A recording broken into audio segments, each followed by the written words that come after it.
Welcome back to Revenge Girl. Have you ever been hidden away by your own family just because you didn't wear designer labels or carry a flashy title? Today, we are following a woman who used her invisibility to clean out the toxic people in her life. Remember, the quietest person in the room is usually the one holding the ledger. My name is Billie Hayes. I am 35 years old. If you're listening from somewhere far away, drop your city in the comments so I can see how far this has traveled. And please stay with me until the end. For the past 10 years, the arrival of the holiday season did not bring me joy, warmth, or the comfort of family traditions. Instead, the first week of December required a very specific, exhausting kind of endurance. I would sit alone in my modest city apartment, holding a mug of black coffee, and watch my family celebrate the holidays without me through the glowing screen of my smartphone. The curated, heavily edited photos always hit social media by Sunday morning. There was my mother, Sandra, a 62-year-old woman who clung to her youth and social standing with terrifying desperation. In the photos, she would be draped in custom emerald velvet, her neck heavy with diamonds she had likely purchased on a hidden line of credit, posing next to a towering, bespoke ice sculpture in the grand foyer of my grandfather's $8 million estate in Greenwich, Connecticut. Standing right beside her would be my father, Will. At 65, Will Hayes was a man who had spent his entire adult life entirely convinced of his own unearned superiority. He possessed the booming voice and the aggressive posture of a Wall Street titan, but none of the actual capital to back it up. He wore $5,000 tailored tuxedos and held a crystal flute of vintage champagne, projecting the image of a ruling patriarch. Then there was the golden couple. My older sister, Rihanna, was 38 going on flawless. She had dedicated her entire existence to mastering the art of country club etiquette. Her hair was always perfectly blown out, her smile painstakingly practiced to convey just the right amount of wealthy condescension. She was leaning into her husband, Arthur Montgomery. Arthur was a 40-year-old man who spoke almost entirely in real estate and cryptocurrency buzzwords. He wore bespoke Italian suits, drove leased European sports cars, and carried himself like a financial visionary. And then there was the glaring, undeniable void in the corner of every single family portrait. Me. I was the ghost of the Hayes family. I was the stain on their perfectly curated aesthetic. The reality of those holidays was far colder than the winter air outside. Every year, without fail, I would call my mother on the morning of their grand winter gala. I would stand by my apartment window, listening to the clinking of expensive glassware and the frantic, high-pitched orders being shouted at the catering staff in the background of the call. When I would quietly ask why my invitation had seemingly gotten lost in the mail yet again, Sandra would deliver her signature sigh. It was a sharp, theatrical intake of breath, perfectly designed to make me feel like an unbearable burden. "Oh, darling, please don't be so dramatic," she would say, her tone dripping with manufactured fake sympathy. "We just assumed you knew the door was always open. But you are always so buried in those depressing spreadsheets of yours. You always wear those sensible, drab wool coats, and you never want to talk about anything fun or exciting. We didn't want to force you into a high society event when you clearly prefer your quiet, unremarkable little life. You just wouldn't fit in with Arthur's investors, sweetie." It was a calculated, venomous lie. They didn't forget to invite me, and they certainly didn't leave me off the guest list out of respect for my introversion. They intentionally excluded me because my presence was a threat to their illusion. You see, I am a forensic accountant. I spend 50 hours a week dismantling corporate fraud, tracking hidden offshore assets, and building federal cases against men who lie for a living. I see the world in ledgers, balance sheets, and profit margins. I have spent my entire adult life learning how to spot a fake from a mile away. And my family was the biggest fake of them all. Will and Sandra Hayes were born into the remnants of old money, but they possessed none of the discipline required to maintain it. Over the decades, they had hemorrhaged cash to keep up with the Greenwich elite, terrified of losing their social standing. They viewed my practical lifestyle, my modest apartment, and my refusal to buy into their financial delusions as a deep personal insult. They hated that I chose to work a grueling, unglamorous job instead of marrying a wealthy man with a trust fund, like Rihanna did. To them, Rihanna and Arthur were the pinnacle of success. Arthur marketed himself as a commercial real estate developer who was transitioning into high-yield digital asset funds. He promised Will a return to glory and promised Rihanna a life of endless luxury. My parents worshipped the ground Arthur walked on, but I knew how to read the subtle signs of a man drowning in debt. I noticed how Arthur's eyes darted nervously when the stock market dipped.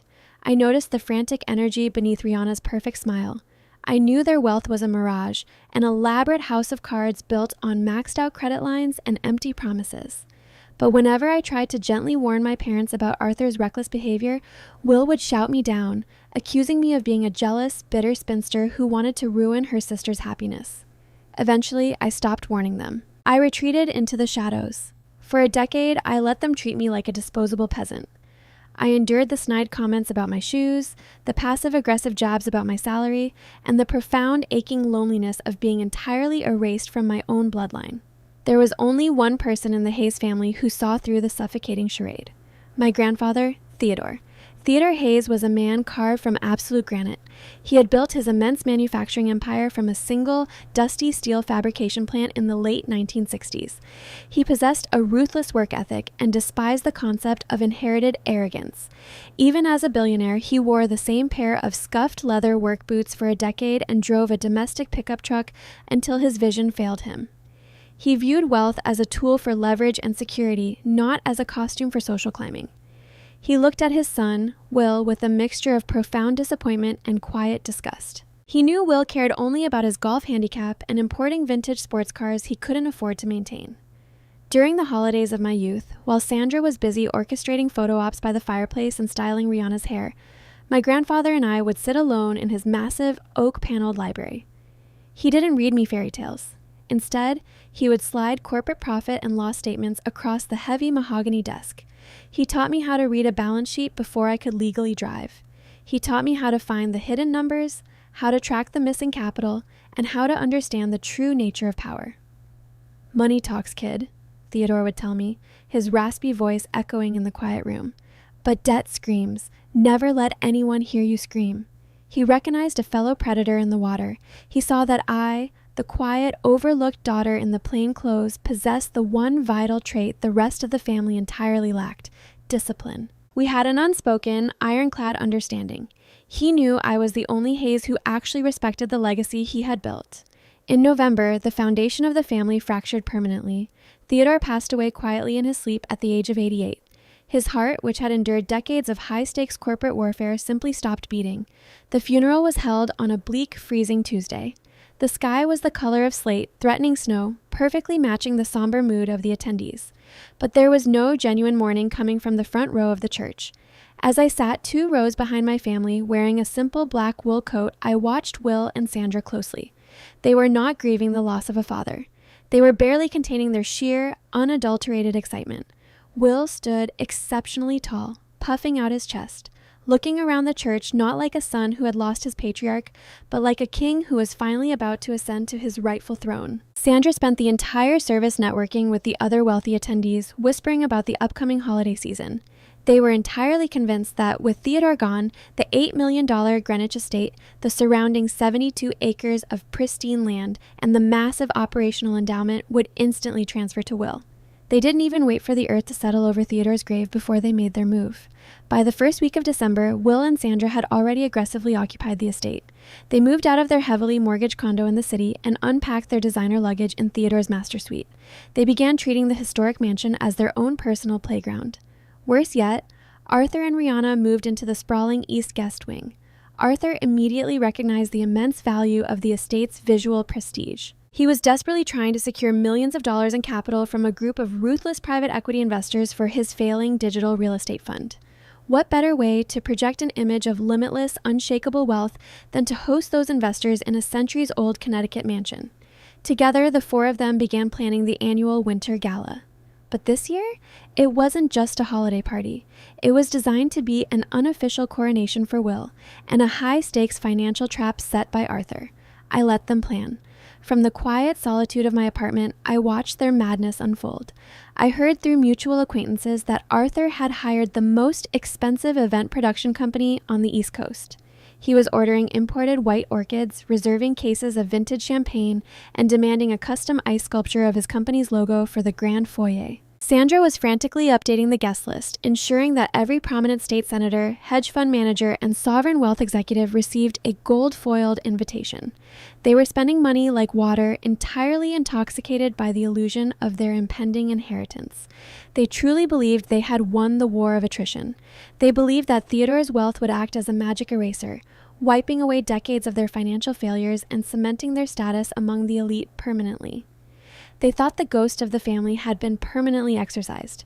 Then, on the bleak, gray morning of December 2nd, the silence of my apartment was shattered. I was sitting at my desk reviewing a complex audit for a client when my smartphone began to vibrate against the wood. I glanced at the screen, expecting to see a spam call or an automated reminder. The caller ID did not show my mother calling to deliver another fake excuse about a lost invitation. The screen read, "Thomas Vance, attorney at law." Thomas Vance had been my grandfather's fiercely loyal estate attorney for nearly 40 years. He was a man carved from the same unyielding stone as Theodore, a man who valued extreme efficiency, despised small talk, and possessed a terrifying knowledge of Connecticut's most ruthless industrial fortunes. I picked up the phone. My heart began to beat with a slow, heavy rhythm against my ribs. "Hello, Mr. Vance," I answered, keeping my voice perfectly level. "Billy," Mr. Vance said. His voice was incredibly crisp, entirely devoid of sentiment or pleasantries. "We have a highly sensitive situation regarding Theodore's primary trust. I need you in my office by noon today." I pulled a pen from my desk drawer, the forensic accountant inside me immediately going on high alert. "Is there a problem with probate, Mr. Vance? I know my father has been actively celebrating his perceived inheritance since the funeral reception." "There is no problem with the probate," Mr. Vance replied smoothly, "but there is a specific, immutable directive left behind by your grandfather, and we need to read the finalized will immediately, in strict private." He paused, the silence on the line hanging heavy with unspoken implications. "Make sure you are not followed, Billy. Your father is currently operating under a severe delusion, and we have a very narrow window of time to set the trap." The line went dead. I slowly lowered the phone, staring out the window at the freezing winter skyline. The war wasn't over. It was just beginning. The elevator doors opened onto the top floor of the Vance Legal Group with a soft, expensive chime. The reception area was a masterclass in old money intimidation. It featured dark walnut wainscoting, heavy velvet drapes, and leather club chairs that smelled faintly of aged scotch and billable hours. It was a room designed to make ordinary people feel incredibly small and hopelessly out of their depth. The receptionist, a woman with perfectly coiffed hair and a silk scarf, barely glanced up from her dual monitors as I approached the desk. Her eyes quickly scanned my practical wool coat, my sensible leather boots, and my unbranded leather tote bag. Within a fraction of a second, she immediately categorized me as a courier, a junior paralegal, or perhaps a low-level administrative assistant who had wandered onto the wrong floor. She did not offer me sparkling water or ask to take my coat. She simply pointed a manicured finger down the long, dimly lit hallway toward the corner executive office. I did not let her subtle dismissal bother me. When you spend your life dissecting the fraudulent ledgers of billionaires, you quickly realize that the people guarding the gates are rarely the ones who actually own the castle. Mr. Thomas Vance did not stand when I walked into his sprawling corner office. He was a man who had spent 40 years managing, protecting, and occasionally dismantling the fortunes of Connecticut's most ruthless industrial families. He valued strict efficiency over polite etiquette. He sat behind a desk the size of a small dining table, his hands steepled over a thick, dark blue legal folder. The city skyline loomed behind him through floor-to-ceiling windows, gray and unforgiving. He gestured to the empty leather chair across from him. "Take a seat, Billy," he said, his voice dry and measured, like parchment paper rubbing together. "We have a considerable amount of ground to cover and a very narrow window of time in which to execute your grandfather's final wishes." I sat down, keeping my posture completely straight. I did not fidget. I did not adjust my coat. In my line of work, I spent my days sitting in rooms filled with suffocating tension, waiting for the other person across the table to reveal their hand. I knew how to embrace the silence. "I understand my father has already been calling your office," I said, keeping my tone entirely neutral. "He left a rather triumphant voicemail on my phone last night, bragging about the property tax reassessment he plans to file for the Greenwich estate. He is entirely convinced the deed transfer is just a formality, waiting on a judge's signature before the end of the month." Mr. Vance let out a sharp, humorless exhale. It was the closest thing to a laugh I had ever heard from him. "Will has called this office 17 times since Theodore's funeral reception ended," Mr. Vance corrected me, tapping a silver pen against the mahogany desk.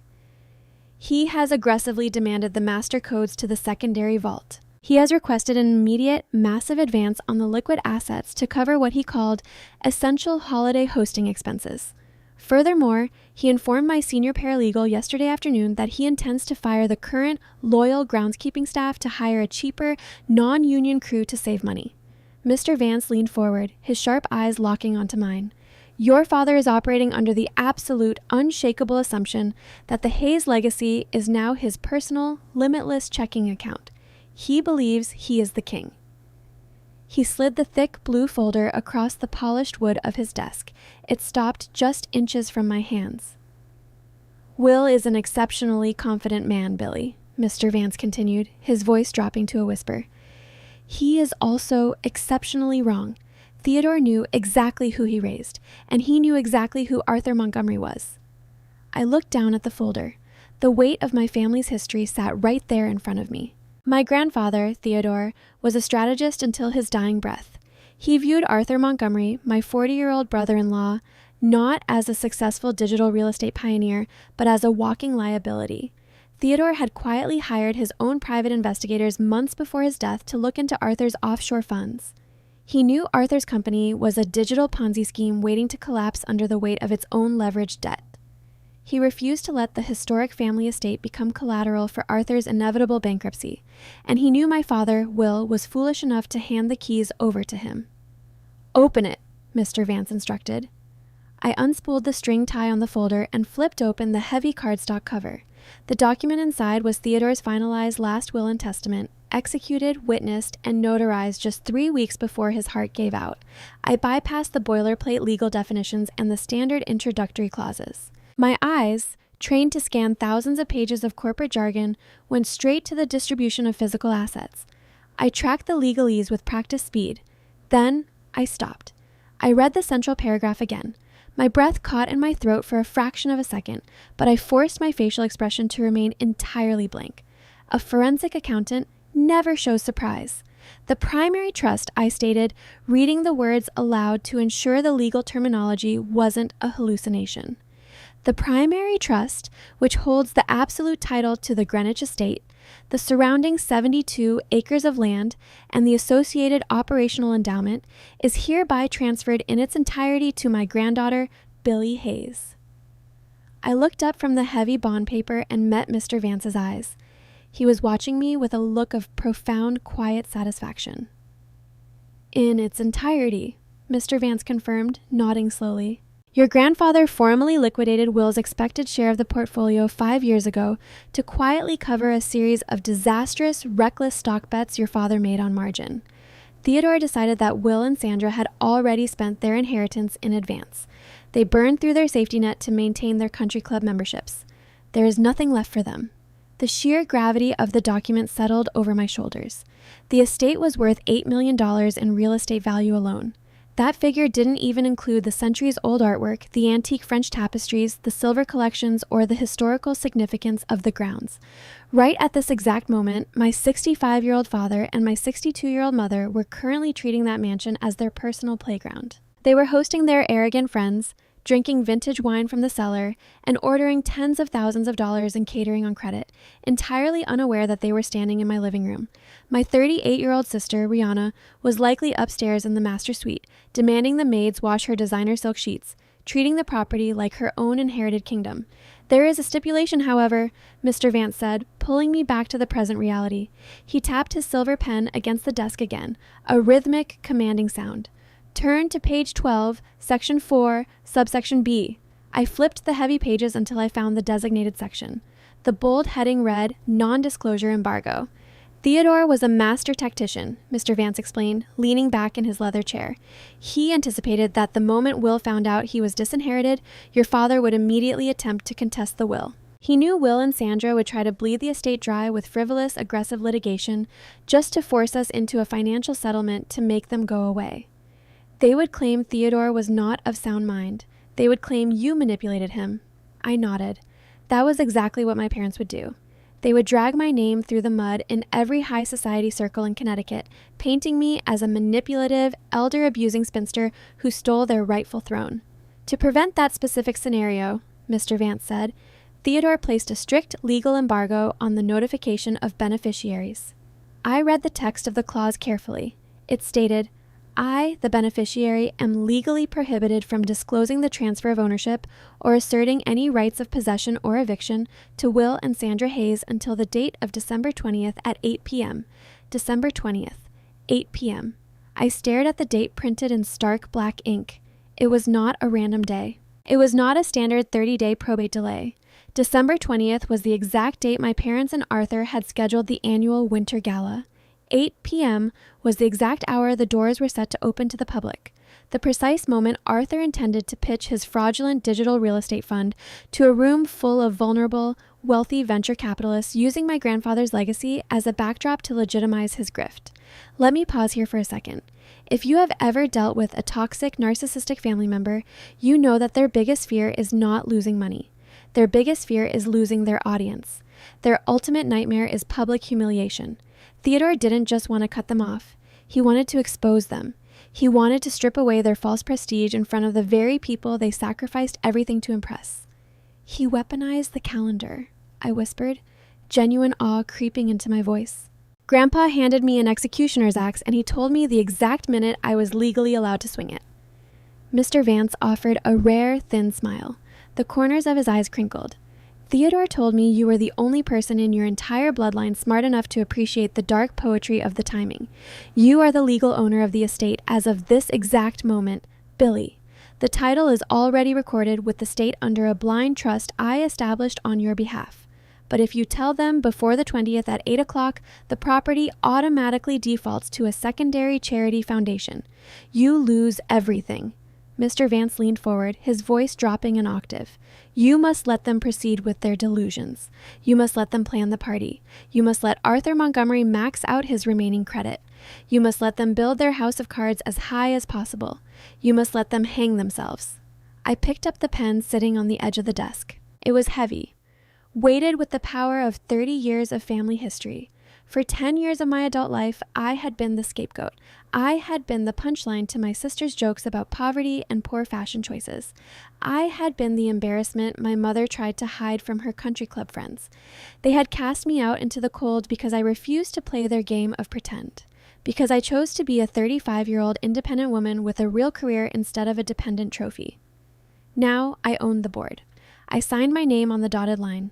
The ink flowed smooth and dark across the paper. I initialed the transfer documents, the tax liability waivers, and the blind trust agreements.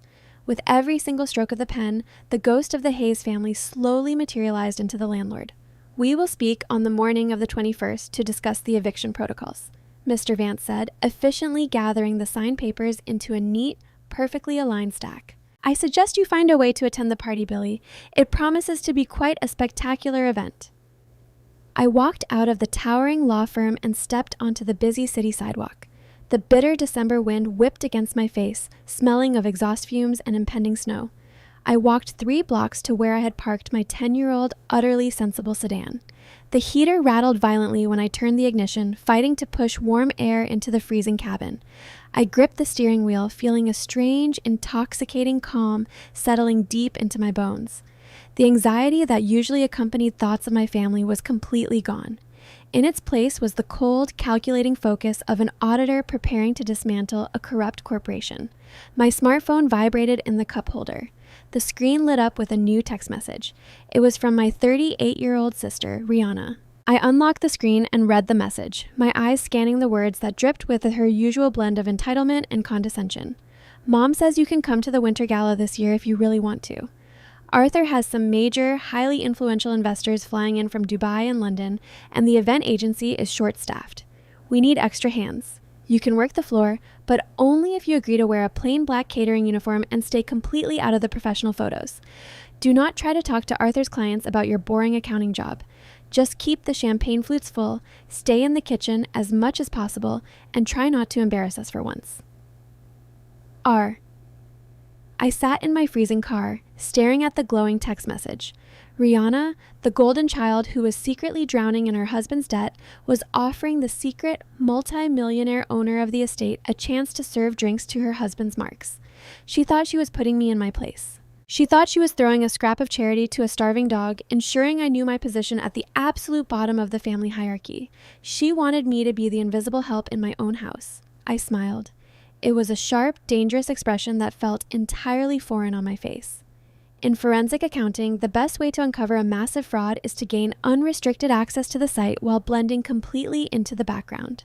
People do not guard their secrets when they believe the person in the room is beneath their notice. A woman in a cheap black uniform carrying a silver tray is practically invisible to the wealthy elite. They will argue over forged documents, scream about unpaid invoices, and discuss offshore bank accounts right in front of her, entirely convinced she lacks the intellect to understand the numbers. I typed my reply with steady, deliberate fingers. I would be happy to help out, Rihanna. Tell Arthur I will handle the vendor inventory and the catering waivers. See you on the 20th. I'll make sure to stay in the shadows. I hit send, tossed the phone onto the passenger seat, and put the car in drive. It was time to go to work. It was time to infiltrate my own home and find out exactly how deep my family had dug their financial grave. I knew Arthur was broke, but I didn't yet know the terrifying criminal lengths Will and Sandra had gone to in order to keep his illusion afloat. The audit was officially open. The morning of December 20th arrived with a bitter, biting chill that seemed to seep directly through the soles of my sensible boots. The sky above Connecticut was a pale, bruised purple, heavy with the promise of a severe winter storm. I drove my 10-year-old sedan up the winding, snow-dusted driveway of the Greenwich estate. The engine knocked in quiet protest as I navigated the steep incline, offering a sharp, almost poetic contrast to the silent hum of the leased luxury vehicles and massive catering trucks already idling near the grand entrance. I did not pull around to the circular driveway. I wasn't a guest. I bypassed the towering iron gates of the main entrance and parked near the rear service loading dock, exactly where the hired help was expected to go. I stepped out of the car carrying nothing but a standard aluminum clipboard and a faded canvas tote bag containing my uniform.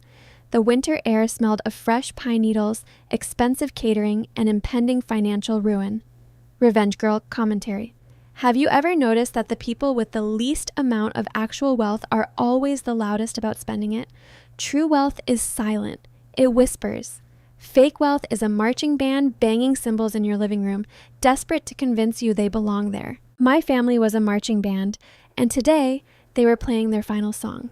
The interior of my grandfather's historic home had been completely transformed into a chaotic staging ground for Arthur and Rihanna's delusions of grandeur. Dozens of contracted workers swarmed the foyer, carrying heavy ladders, steel lighting rigs, and wooden crates overflowing with imported white orchids. I slipped through the swinging kitchen doors and changed into the uniform Rihanna had demanded I wear. It was a cheap, stiff black catering uniform. The synthetic fabric scratched against my skin, and it lacked the refined, bespoke tailoring of the executive suits I usually wore to board meetings in Manhattan. My hair was tied back in a severe, tight knot. I walked out into the grand hall. For a moment, I just stood in the shadows near the service corridor, watching the infection spread across my property. My 62-year-old mother, Sandra, was standing in the center of the mayhem. She wore a tailored cashmere sweater that easily cost 2 months of my rent. She was pointing a manicured finger at a frightened, exhausted florist, loudly demanding that the floral arrangements be completely swapped out because they looked too pedestrian for the caliber of sovereign wealth managers arriving tonight. She was entirely consumed by the superficial aesthetic of the lie she was building. In the main hall, the true architect of this disaster was holding court. Arthur Montgomery, my 40-year-old brother-in-law, was pacing around a towering block of solid ice. 2 sculptors were using small chainsaws to carve the ice into the shape of a soaring eagle, the logo for his flagship digital real estate venture. Arthur wore a designer turtleneck and a bespoke blazer, barking contradictory orders over the roar of the power tools. He fancied himself a financial visionary, a digital pioneer who had hacked the traditional banking system. In reality, as my audits had long suspected, he was a charismatic grifter who spoke in algorithmic buzzwords to confuse people older and wealthier than him. My 65-year-old father, Will, stood slightly behind Arthur, nodding along to every word, desperate to catch a few crumbs of Arthur's fabricated prestige. The chainsaw cut out, leaving a sudden, ringing quiet in the grand hall. Arthur turned his head and caught sight of me standing by the stone archway, my aluminum clipboard pressed against my chest. His lips immediately curled into a familiar, condescending sneer. He walked over, his expensive leather loafers clicking sharply on the imported marble floor. My marble floor. He looked me up and down, his eyes lingering on the frayed cuffs of my uniform and my sensible rubber-soled shoes with clear, unfiltered disdain. "Careful where you step, Billy," Arthur mocked, projecting his voice so the nearby decorators could hear him asserting his dominance. I have high-end vendors working on extremely tight deadlines. Don't get in their way. He gestured toward the melting ice sculpture, puffing out his chest. I am sinking $100,000 into this gala just to impress my new sovereign wealth investors from Dubai. This night has to be flawless. Try not to look so incredibly depressing when you are serving the vintage champagne later. We are projecting an image of limitless, aggressive growth tonight. You, frankly, look like a recession. I didn't flinch. I didn't offer a sharp retort or defend my wardrobe. A 35-year-old woman with a multi-million-dollar portfolio and the deed to the house in her pocket does not need to argue with a man drowning in debt. I simply nodded, clicking the top of my pen. I will make sure to stay strictly in the shadows, Arthur, I replied, infusing my voice with a perfect pantomime of quiet obedience. We wouldn't want my presence to crash your market value.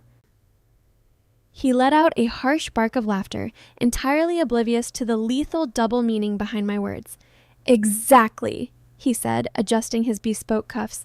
Just keep your head down, hand out the hors d'oeuvres, and maybe you'll actually learn something about how real wealth operates. He turned his back on me, immediately dialing a number on his smartphone to scream at another contractor. He thought my silence was submission. He thought my clipboard was for tracking napkin rings and dietary restrictions for the catering crew. He was severely mistaken. 5 minutes later, my sister Rihanna marched into the room. At 38, she moved with the frantic, nervous energy of a woman who knew her lifestyle was balancing on a razor's edge. She wore a tailored ivory silk blouse and held a crystal goblet of sparkling water. She spotted me, let out a theatrical sigh, and marched over. Billy, I need you to stay in the kitchen tonight until the main service begins, Rihanna commanded, her tone adopting the soothing, condescending cadence one might use to speak to a confused toddler. Arthur's clients are accustomed to a certain aesthetic. If they see you lingering around looking like a stray dog that wandered in from the rain, it ruins the brand. Just stay out of sight. Of course, Rihanna, I said softly. I played the part they had assigned me a decade ago perfectly. I was the unremarkable, compliant sibling who folded under pressure.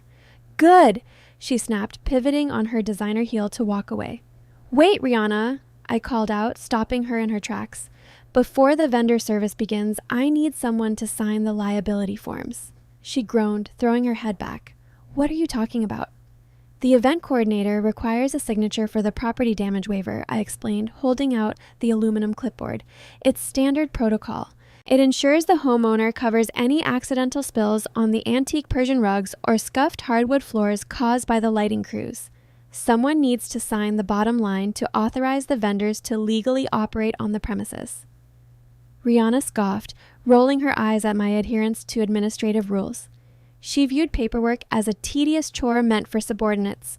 You and your depressing little forms, she muttered, snatching the clipboard from my hands. Arthur will sign it. He's the man of the house tonight. He handles the legalities. She strutted over to where Arthur was currently yelling at a lighting technician. She shoved the clipboard into his chest, pointing to the bottom line. Arthur, severely irritated by the interruption and eager to get back to his power trip, didn't even glance at the text. He pulled a gold-plated pen from his breast pocket and aggressively scribbled his signature across the dotted line, fueled by pure ego and severe impatience. Rihanna marched back and shoved the clipboard into my hands. There! He signed it without even reading it. He's busy securing millions of dollars in capital, Billy. He doesn't have time to read your catering waivers. Now go check on the ice sculpture drainage. She turned and left the hall, eager to return to the glittering illusion of her life. I retreated into the quiet storage pantry lined with dry goods and extra crystal glasses. I stood under the dim fluorescent light and looked down at the clipboard. At the bottom of the top page, written in thick blue ink, was Arthur Montgomery. I smiled. The expression felt sharp and freezing cold on my face. I peeled back the top sheet, which was indeed a standard dummy catering liability waiver. Beneath it lay a dense, meticulously drafted legal document printed on heavy bond paper. By signing the signature block on the top sheet, which explicitly referenced the attached addendums, Arthur had just executed a binding contract. He had not signed a catering waiver. He had signed a commercial short-term lease agreement with my limited liability company. As a forensic accountant, drafting an unbreakable, ironclad contract was second nature to me. The document Arthur had just blindly signed explicitly defined my blind trust as the sole legal property owner of the Greenwich estate. Furthermore, It defined Arthur's LLC as a temporary 24-hour tenant occupying the premises for a commercial event. The trap was elegantly simple, but devastating. The contract legally stripped Arthur and my parents of any implied squatter's rights. It revoked any long-term tenancy claims they might try to leverage later, and waived his right to a formal, drawn-out eviction process. Most importantly, the document held Arthur Montgomery personally and financially liable for every single broken glass, scuffed floorboard, or unpaid contractor invoice generated during this gala. He had just legally disavowed his own fake inheritance and agreed to rent the estate from the very sister-in-law he was currently mocking in the hallway. The snare was set, and the rat had willingly locked the cage door from the inside. But an auditor never stops an investigation at a single signature.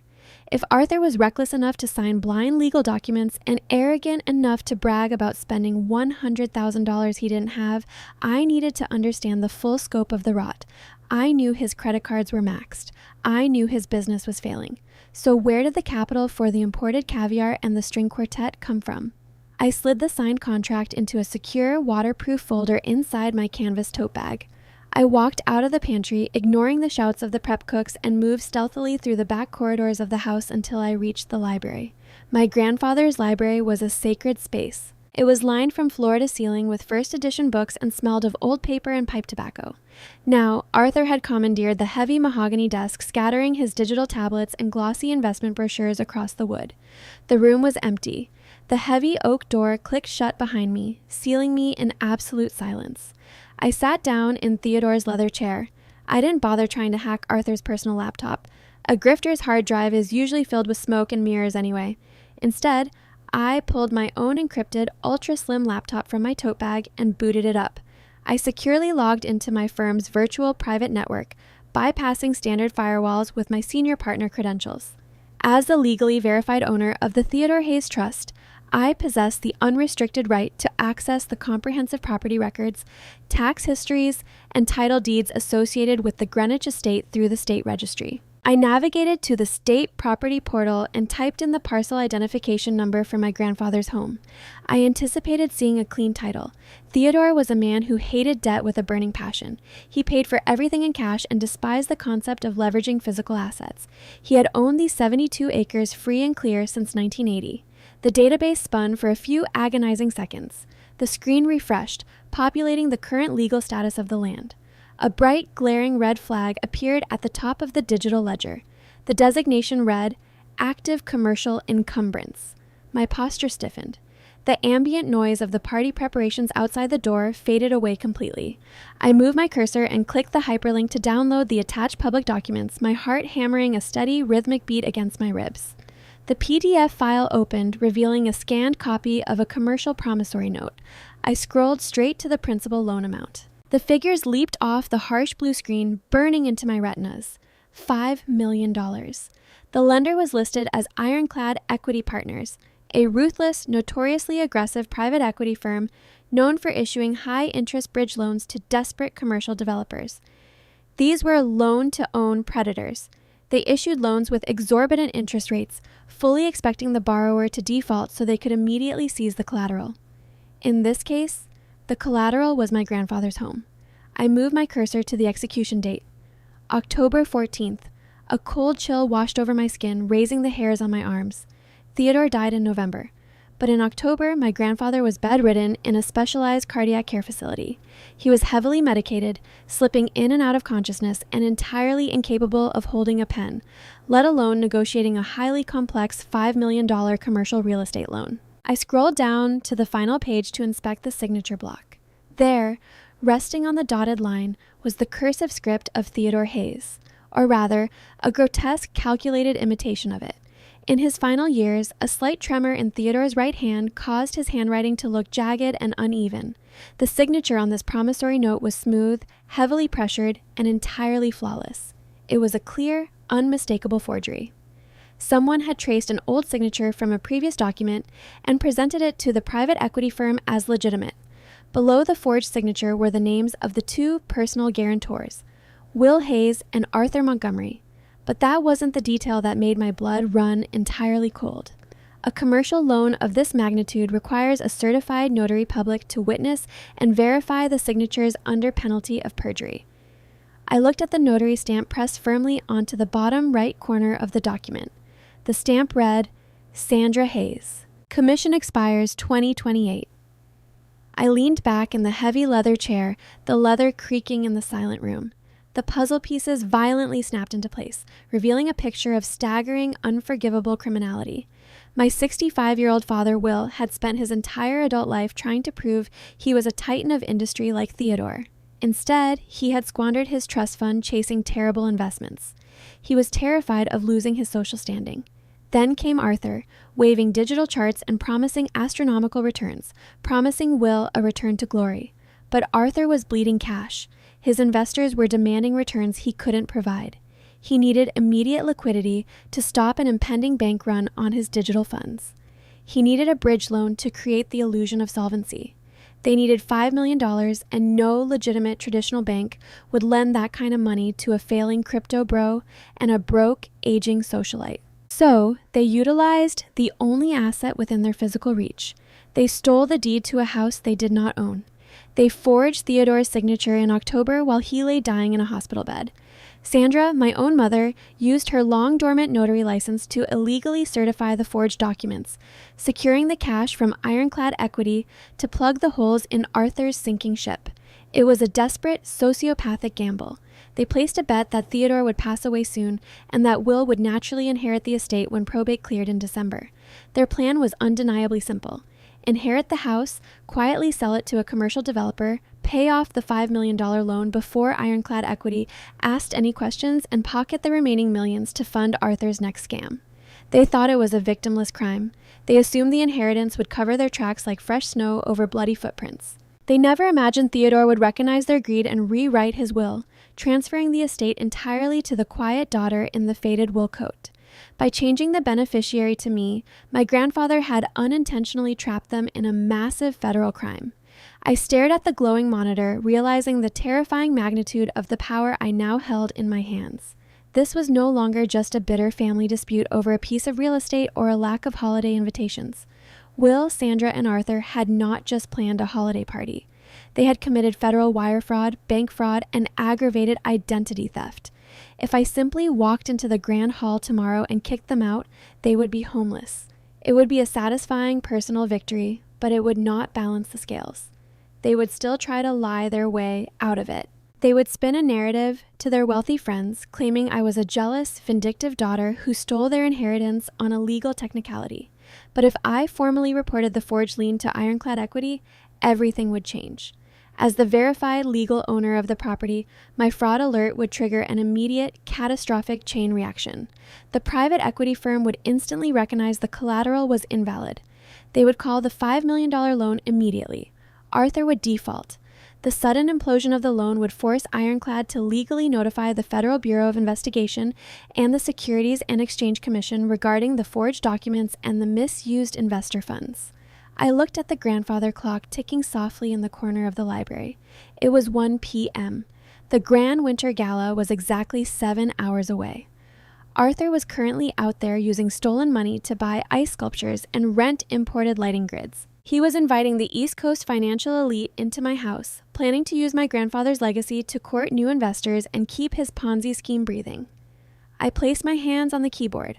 I could end their freedom with a single email to the fraud department at Ironclad Equity. I could send the police to their doorstep right now. But a sudden arrest on a random Tuesday afternoon lacked poetry. They had spent a decade excluding me from their glamorous winter celebrations. They had treated me like a peasant, a stain on their pristine social fabric. They wanted an audience for their fake success. I decided to give them an audience for their destruction. I opened a secure drafting file on my encrypted server and began compiling the evidence. I attached the forged promissory note. I attached the certified trust documents proving my sole ownership. I drafted a formal, legally binding notification of fraud directed to the Chief Compliance Officer at Ironclad Equity Partners. I did not hit send. Instead, I scheduled the email to automatically transmit at precisely 5 p.m. this evening. 3 hours before the doors opened for the gala. By the time Arthur raised his glass to toast his sovereign wealth investors, the financial guillotine would already be dropping. I closed the laptop, the screen going black. The trap was fully loaded, the timer was set, and the execution was officially on the calendar. Now, all I had to do was go back to the kitchen, put on my apron, and make sure the champagne flutes were perfectly polished for the slaughter. I stared at the black screen of my laptop for a long moment, the quiet ticking of the grandfather clock echoing in the empty library. The trap for Arthur, Will, and Sandra was set. The $5 million forged bridge loan was sitting in my outbox, waiting to detonate at precisely 5 p.m. But a seasoned forensic accountant never stops an investigation at the first sign of major fraud. When you find one cockroach in a corporate ledger, you don't just step on it and walk away. You tear up the floorboards because there is always a nest. I opened my laptop again, the harsh blue light illuminating the dark mahogany desk. There was one piece of the Hayes family puzzle that remained unaccounted for. My 38-year-old sister, Rihanna. For her entire adult life, Rihanna had operated under a single, defining philosophy. Wealth equaled human worth. Sandra had groomed her from childhood to function as a pristine high society ornament. Rihanna was taught how to walk, how to laugh, and how to select a husband based entirely on the perceived depth of his portfolio. When Arthur Montgomery arrived with his cryptocurrency pitches and leased exotic cars, Rihanna didn't ask to see his tax returns. She simply saw a man who could fund her eternal vacation from reality. She married the illusion of endless capital. But as I had just discovered, that capital was entirely fake. So how was Rihanna continuing to afford her weekly trips to the European spas? How was she buying $10,000 designer handbags when Arthur's credit cards were maxed out and his bank accounts were overdrawn? Revenge girl. Commentary. Society loves to paint the wives of white-collar criminals as oblivious, innocent victims. We are told to pity the poor, beautiful socialite who simply had no idea her husband was running a Ponzi scheme. But in my decade of auditing, I have learned a harsh truth. Ignorance is rarely accidental. It is a highly cultivated, deliberate choice. And sometimes, the innocent wife isn't just looking the other way. She's holding the bag. I needed to see her financial footprint. As the legal owner of the estate, I had already run a comprehensive background check on Arthur's LLC to assess the total liability connected to my property. Since Rihanna was legally bound to Arthur through marriage and listed as a co-signer on several of his previous defunct business ventures, I had the legal justification to pull her public financial records through my firm's secure terminal. I typed her name into the database, Rihanna Hayes Montgomery. I didn't look at her personal bank accounts first. I looked at her only source of employment. Rihanna was the president and chairwoman of the Greenwich Youth Arts Foundation, a local nonprofit designed to fund after-school art programs for underprivileged children in neighboring lower-income districts. It was the perfect vanity project for a wealthy socialite. It allowed her to host lavish charity galas, wear designer gowns, and pose for the local society pages while doing absolutely zero actual labor.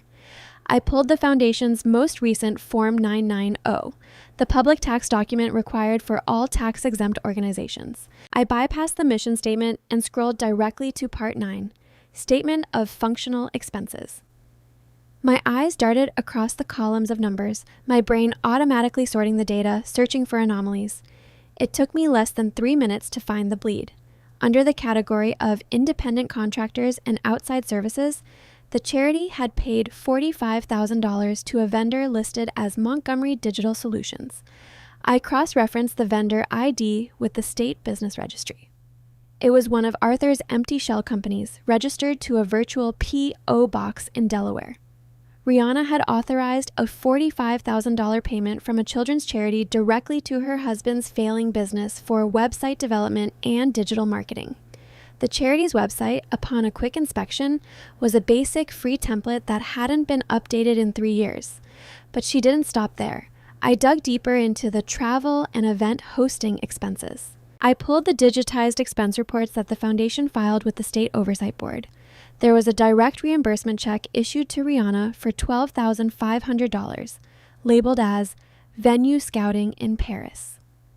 Another check for $8,000 was labeled Donor Dinner Accommodations, but the merchant code attached to the receipt belonged to a luxury medical spa in Switzerland. Finally, I ran a soft credit inquiry on Rihanna's social security number. A hidden, unsecured credit card account popped up. It was registered solely in her name, hidden entirely from Arthur's primary accounts. The balance was staggering, $82,450. and the payment history showed that the minimum monthly payments on this massive debt were being paid directly from the Greenwich Youth Arts Foundation's primary operating account.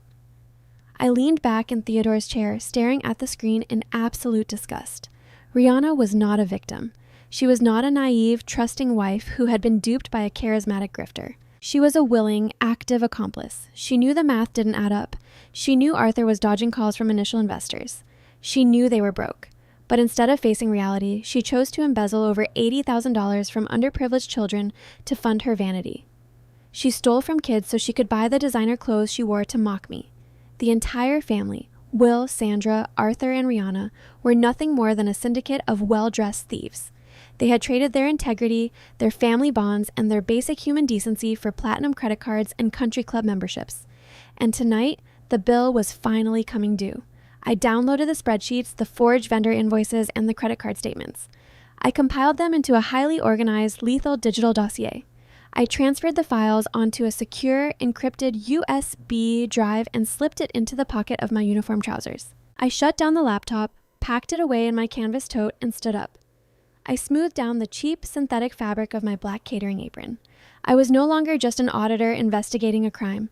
I was the executioner, and it was time to head to the chopping block. I walked out of the silent library and navigated the labyrinth of hallways toward the industrial catering kitchen in the rear wing of the house. The kitchen operated like the engine room of a sinking luxury liner. It was a sprawling expanse of stainless steel countertops, commercial-grade Viking ranges, and walk-in refrigerators. It was loud, boiling hot, and thick with the overwhelming scent of roasted garlic, clarified butter, and pure panic. A dozen hired chefs and prep cooks moved in a frantic, choreographed dance, shouting orders over the hiss of searing meat. I stood near the rear prep station, making myself as small and unremarkable as possible. My severe bun and faded uniform allowed me to blend seamlessly into the dull metallic background. I picked up a white polishing cloth and began mechanically wiping down a tray of crystal champagne flutes, playing the role of the invisible administrative drone. The heavy, swinging kitchen doors pushed open. The chaotic noise of the room seemed to hitch for a fraction of a second. My sister Rihanna stepped over the threshold. She looked entirely out of place amidst the grease, steam, and actual labor.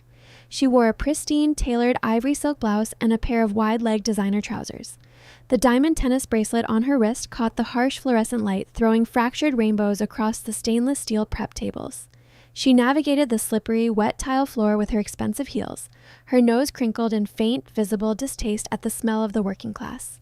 She scanned the room, her eyes darting past the exhausted chefs until she locked onto me. She let out a long, theatrical sigh, practically vibrating with manufactured pity. She marched over to my station, being incredibly careful not to let her expensive silk sleeves brush against the prep tables or my uniform. "Look at you, Billy," Rihanna began, her voice cutting through the noise of the kitchen. She used that specific, soothing cadence that was designed to sound sympathetic, but was actually laced with pure venom. "You look completely exhausted. Have you even brushed your hair today? This is exactly why we couldn't have you in the main hall during the reception line." I looked at her. I looked at the pristine ivory silk blouse she was wearing. According to the expense reports I had just audited, that exact blouse had been purchased using a charity debit card intended to buy art supplies for an after-school program in Bridgeport. I kept my face entirely blank. I did not betray a single ounce of the rage boiling beneath my skin. "I'm just trying to make sure the glasses are clean, Rihanna," I said softly, infusing my voice with quiet, defeated obedience. Rihanna took a sip from her crystal goblet of sparkling water, eyeing my worn canvas sneakers with open disgust. "Well, do it quietly. Arthur has some highly influential venture capitalists arriving in a few hours. These are men who manage billions in foreign capital. They are accustomed to a flawless aesthetic. If they see the host sister lingering around looking like a depressed factory worker, it ruins the brand we are projecting." She leaned in slightly, lowering her voice so only I could hear. "I know it's hard for you to understand, Billy, since you live in that tiny, cramped apartment and work that mind-numbing desk job. But in our world, appearances are everything. You have to project success to attract success. Just stay behind these swinging doors tonight. Keep the beluga caviar replenished on the silver trays. Make sure the catering staff doesn't steal the vintage champagne. Do not speak to the guests, and for the love of God, do not embarrass us." I looked at my sister, studying the rigid posture and the frantic, terrifying, nervous energy radiating beneath her polished exterior. She was lecturing me about projecting success while carrying $80,000 in secret debt and facing 20 years in federal prison for embezzlement. The sheer, unfathomable hubris of the woman was almost impressive. "Of course, Rihanna," I replied, my voice perfectly steady. "Whatever you need to make the night perfect, I will stay right here in the shadows." She smiled, a tight, victorious expression that didn't even come close to reaching her eyes. She truly believed she had won. She believed she had successfully dominated her younger sister and secured her position at the top of the hierarchy. "Good," she said, turning on her heel. "Oh, and Billy, make sure you use the service exit when you leave tonight. We don't want your beaten-up sedan blocking the valet line when the investors are waiting for their cars." She strutted out of the kitchen, the heavy doors swinging shut behind her, sealing her back into her glittering, fragile illusion. I stood by the prep station, holding the white polishing cloth. A chef next to me began aggressively shaving imported black truffles over a tray of crostini. I watched the delicate, incredibly expensive shavings fall, thinking about the magnificent trap that was currently clicking into place all around us. Rihanna thought she was banishing me to the kitchen. She thought she was throwing a scrap of charity to a starving dog. She didn't realize that she had just ordered the secret billionaire owner of the house to serve drinks to her husband's marks. She didn't know that the very ground she was walking on belonged exclusively to me. I reached into my pocket and felt the hard plastic edge of the encrypted USB drive containing her ruined future.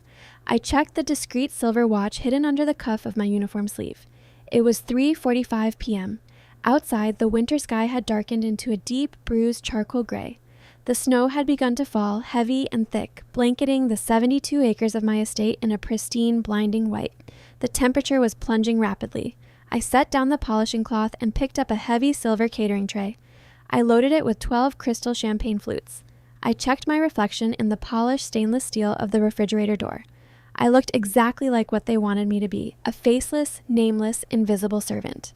Perfect. In exactly 1 hour and 15 minutes, at 5 p.m., the automated email I had drafted would leave my secure server. It would land directly in the inbox of the Chief Compliance Officer at Ironclad Equity Partners.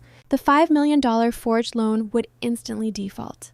The financial dominoes would begin to fall, silently at first, gathering unstoppable momentum as they crashed through the banking system. By the time the doors opened for the winter gala at 8 p.m., Arthur Montgomery would be a dead man walking, and he wouldn't even know it yet. I picked up the silver tray, the crystal flutes chiming softly against each other. It was time to serve the condemned their final meal. The industrial catering kitchen buzzed with a frenetic, overwhelming heat, but internally, I was ice cold. I stood near the stainless steel prep station, meticulously adjusting the crystal champagne flutes on my heavy silver tray. I glanced down at the discreet, silver-banded watch resting against my pulse. The minute hand clicked forward, aligning perfectly with the 12. It was exactly 5 p.m. Somewhere in a sleek, glass-paneled high-rise in downtown Manhattan, an automated, highly encrypted data packet left my secure server. It bypassed standard spam filters and landed directly in the priority inbox of the Chief Compliance Officer at Ironclad Equity Partners. Inside that email was the certified legal proof that the $5 million collateral securing Arthur Montgomery's bridge loan was a complete, verifiable forgery. There was no explosion. There was no sudden siren or dramatic shattering of glass. In the world of high-stakes corporate finance, destruction does not arrive with a bang. It arrives in absolute silence. A few keystrokes, a blocked account, a frozen routing number. The trap had just snapped shut. Ironclad Equity was currently initiating their emergency default protocols. Their legal team was drafting the cease and desist notices, and their fraud department was speed dialing the federal authorities. But inside the sprawling Greenwich estate, my family was entirely oblivious to the fact that they were already dead in the water. By 7 p.m., the heavy winter storm had blanketed the 72 acres of my property in a pristine layer of blinding white snow. The towering iron gates at the bottom of the driveway swung open, and the East Coast financial elite began to arrive. The circular driveway quickly resembled a high-end European luxury vehicle dealership. A synchronized, frantic team of valets sprinted back and forth through the biting cold, opening doors and parking a steady, relentless stream of armored SUVs and imported sedans. The guests stepped out of their heated cabins draped in tailored cashmere, heavy mink coats, and inherited arrogance. These were state senators, sovereign wealth managers, and venture capitalists. They were eager to consume the hospitality of a man they believed to be their peer. They walked up the grand stone steps, entirely unaware that the majestic home they were entering legally belonged to the woman they were about to ignore. I pushed through the swinging kitchen doors and stepped out into the grand hall, my silver tray perfectly balanced on one hand. The sheer volume of 200 wealthy guests chatting over a live, imported Manhattan string quartet washed over me. The cavernous room smelled of expensive cedarwood, roasted truffles, and the heavy, intoxicating floral notes of designer perfumes. Thousands of bespoke fairy lights were strung along the sweeping mahogany staircase, casting a warm, golden, cinematic glow over the imported marble floor. Revenge Girl commentary. Do you notice how financial fraudsters always need historic, luxurious backdrops to borrow credibility? A man selling a lie cannot do it in a cheap motel. He needs the solid oak walls and centuries-old masonry of generational wealth to project an illusion of absolute financial safety. Arthur is using my grandfather's legacy to sell his lies. He needs these investors to look at the expensive art and the imported caviar and conclude that his offshore crypto wallets are just as secure. But he doesn't know the verdict was sent 3 hours ago. Before I could take 3 steps into the glittering crowd, a hand clamped down viciously on my wrist. The manicured fingernails dug sharply through the thin, synthetic fabric of my black uniform sleeve, pinching my skin. It was my 62-year-old mother, Sandra. She wore a custom-tailored emerald green velvet gown that hugged her frame perfectly, paired with a diamond necklace she had undoubtedly purchased using the fraudulent $5 million loan. Her eyes darted frantically around the room, terrified that someone important might see her touching the hired help. "Stand up straight, Billy," she hissed, her voice dropping to a venomous, hushed whisper meant only for me. "You are slouching. You look like a defeated, miserable factory worker. And for the love of God, do not speak to anyone tonight. If a guest asks you a question, you smile, nod your head, and go fetch a real waiter." She tightened her grip on my arm, leaning in so close I could smell the gin on her breath mixed with her expensive perfume. "We have sovereign wealth managers in this room," Sandra continued, her tone dripping with absolute contempt. "These men control billions. They do not want to hear about your dreary, pathetic little accounting job. Do not attempt to mingle. You will ruin your sister's future. Just keep the glasses full and stay in the shadows where you belong." I looked down at the hand clutching my arm. Then I looked directly into my mother's eyes. I didn't see a powerful matriarch. I saw a terrified, aging woman who was desperately clinging to a life she could no longer afford. I saw a woman who had forged a dead man's signature because she was too cowardly to admit she had failed at managing her own finances. I didn't argue. A 35-year-old forensic accountant holding a royal flush does not need to bicker over a poker chip. "Of course, Mother," I said, my voice smooth and entirely devoid of emotion. "I am perfectly comfortable in the shadows." Sandra released my arm instantly, as if my uniform was contagious. Her rigid posture shifted in the blink of an eye. The cruel, judgmental sneer melted away, replaced by a radiant, highly practiced, utterly fake smile. She turned her back to me, extending both of her hands toward an older man wearing a bespoke tuxedo who had just walked through the foyer doors. "Senator," Sandra cooed, projecting her voice so the surrounding guests could clearly hear her familiarity with political power. "We are so profoundly honored you could join us in our home this evening. Please, let me show you to the reserve tasting bar." And she glided away, linking her arm through his, leaving me standing alone with my tray of champagne. She truly, deeply believed she owned the ground she was walking on. I adjusted my grip on the silver tray and began to circulate through the crowd, becoming the invisible ghost they had demanded I be. The grand hall was a masterclass in historical architecture. It featured soaring 30-foot ceilings and intricate crown molding that my grandfather, Theodore, had spent a fortune restoring to its original glory. Now, this sacred space was tainted by the presence of my 40-year-old brother-in-law.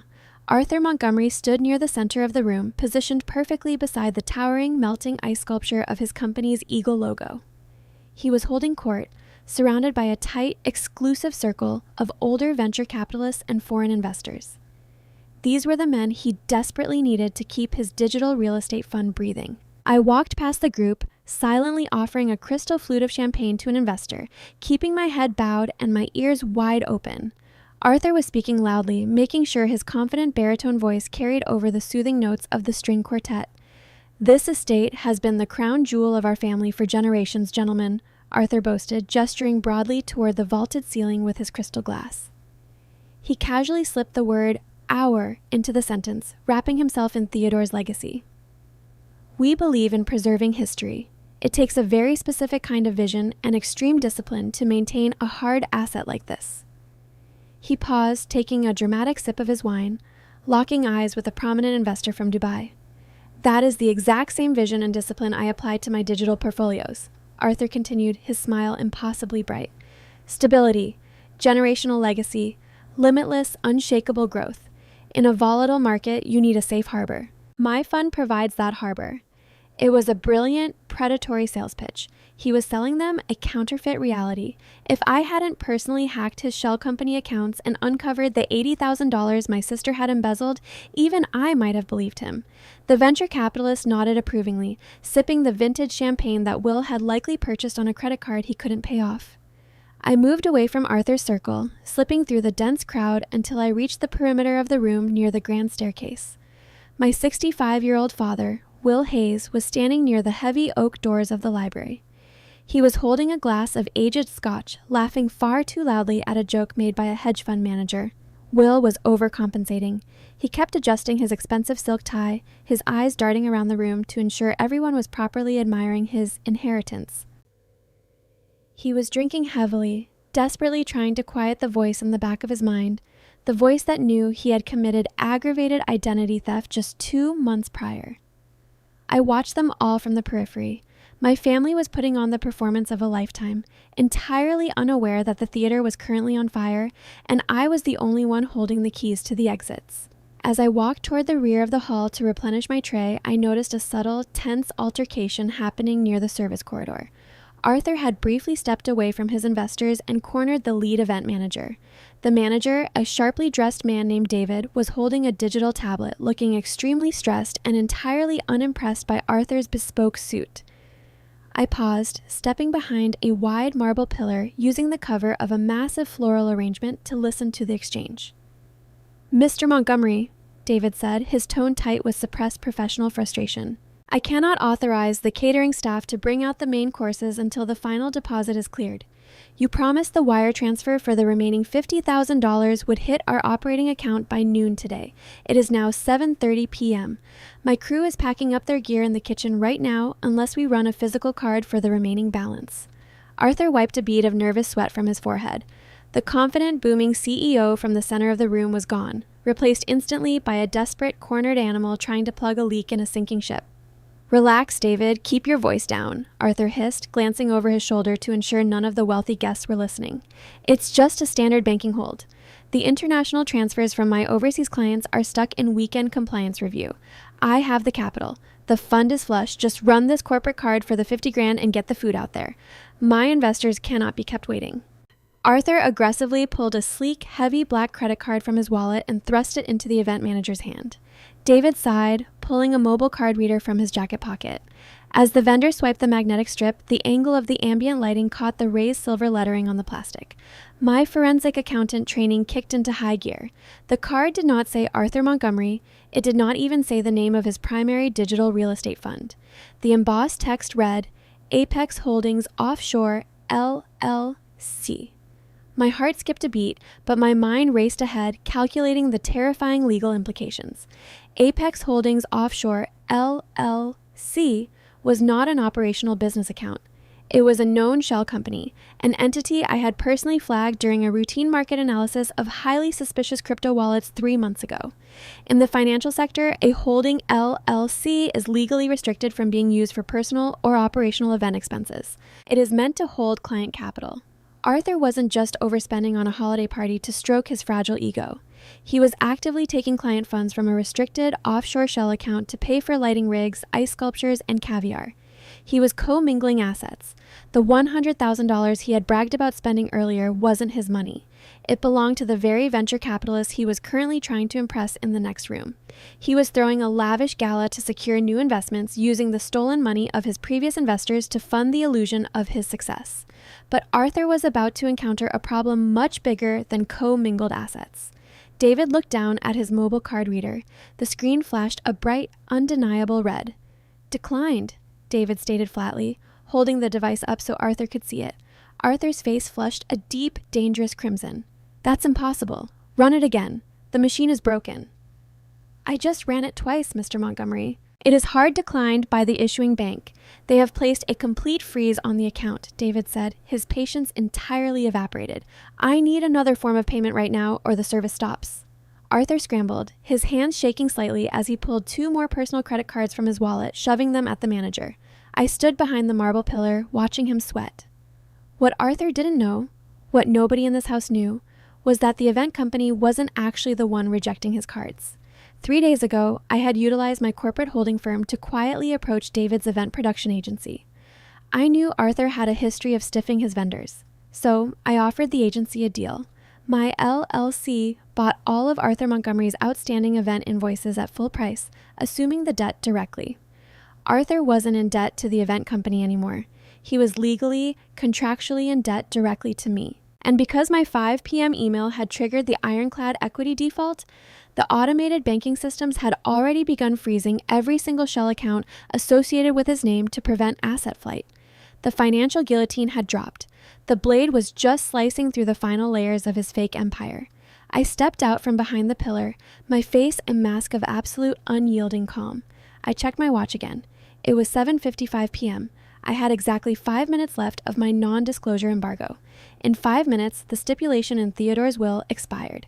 In 5 minutes, I was legally allowed to reclaim my territory. I walked past Arthur, who was currently cursing at the card reader, entirely ignoring his existence.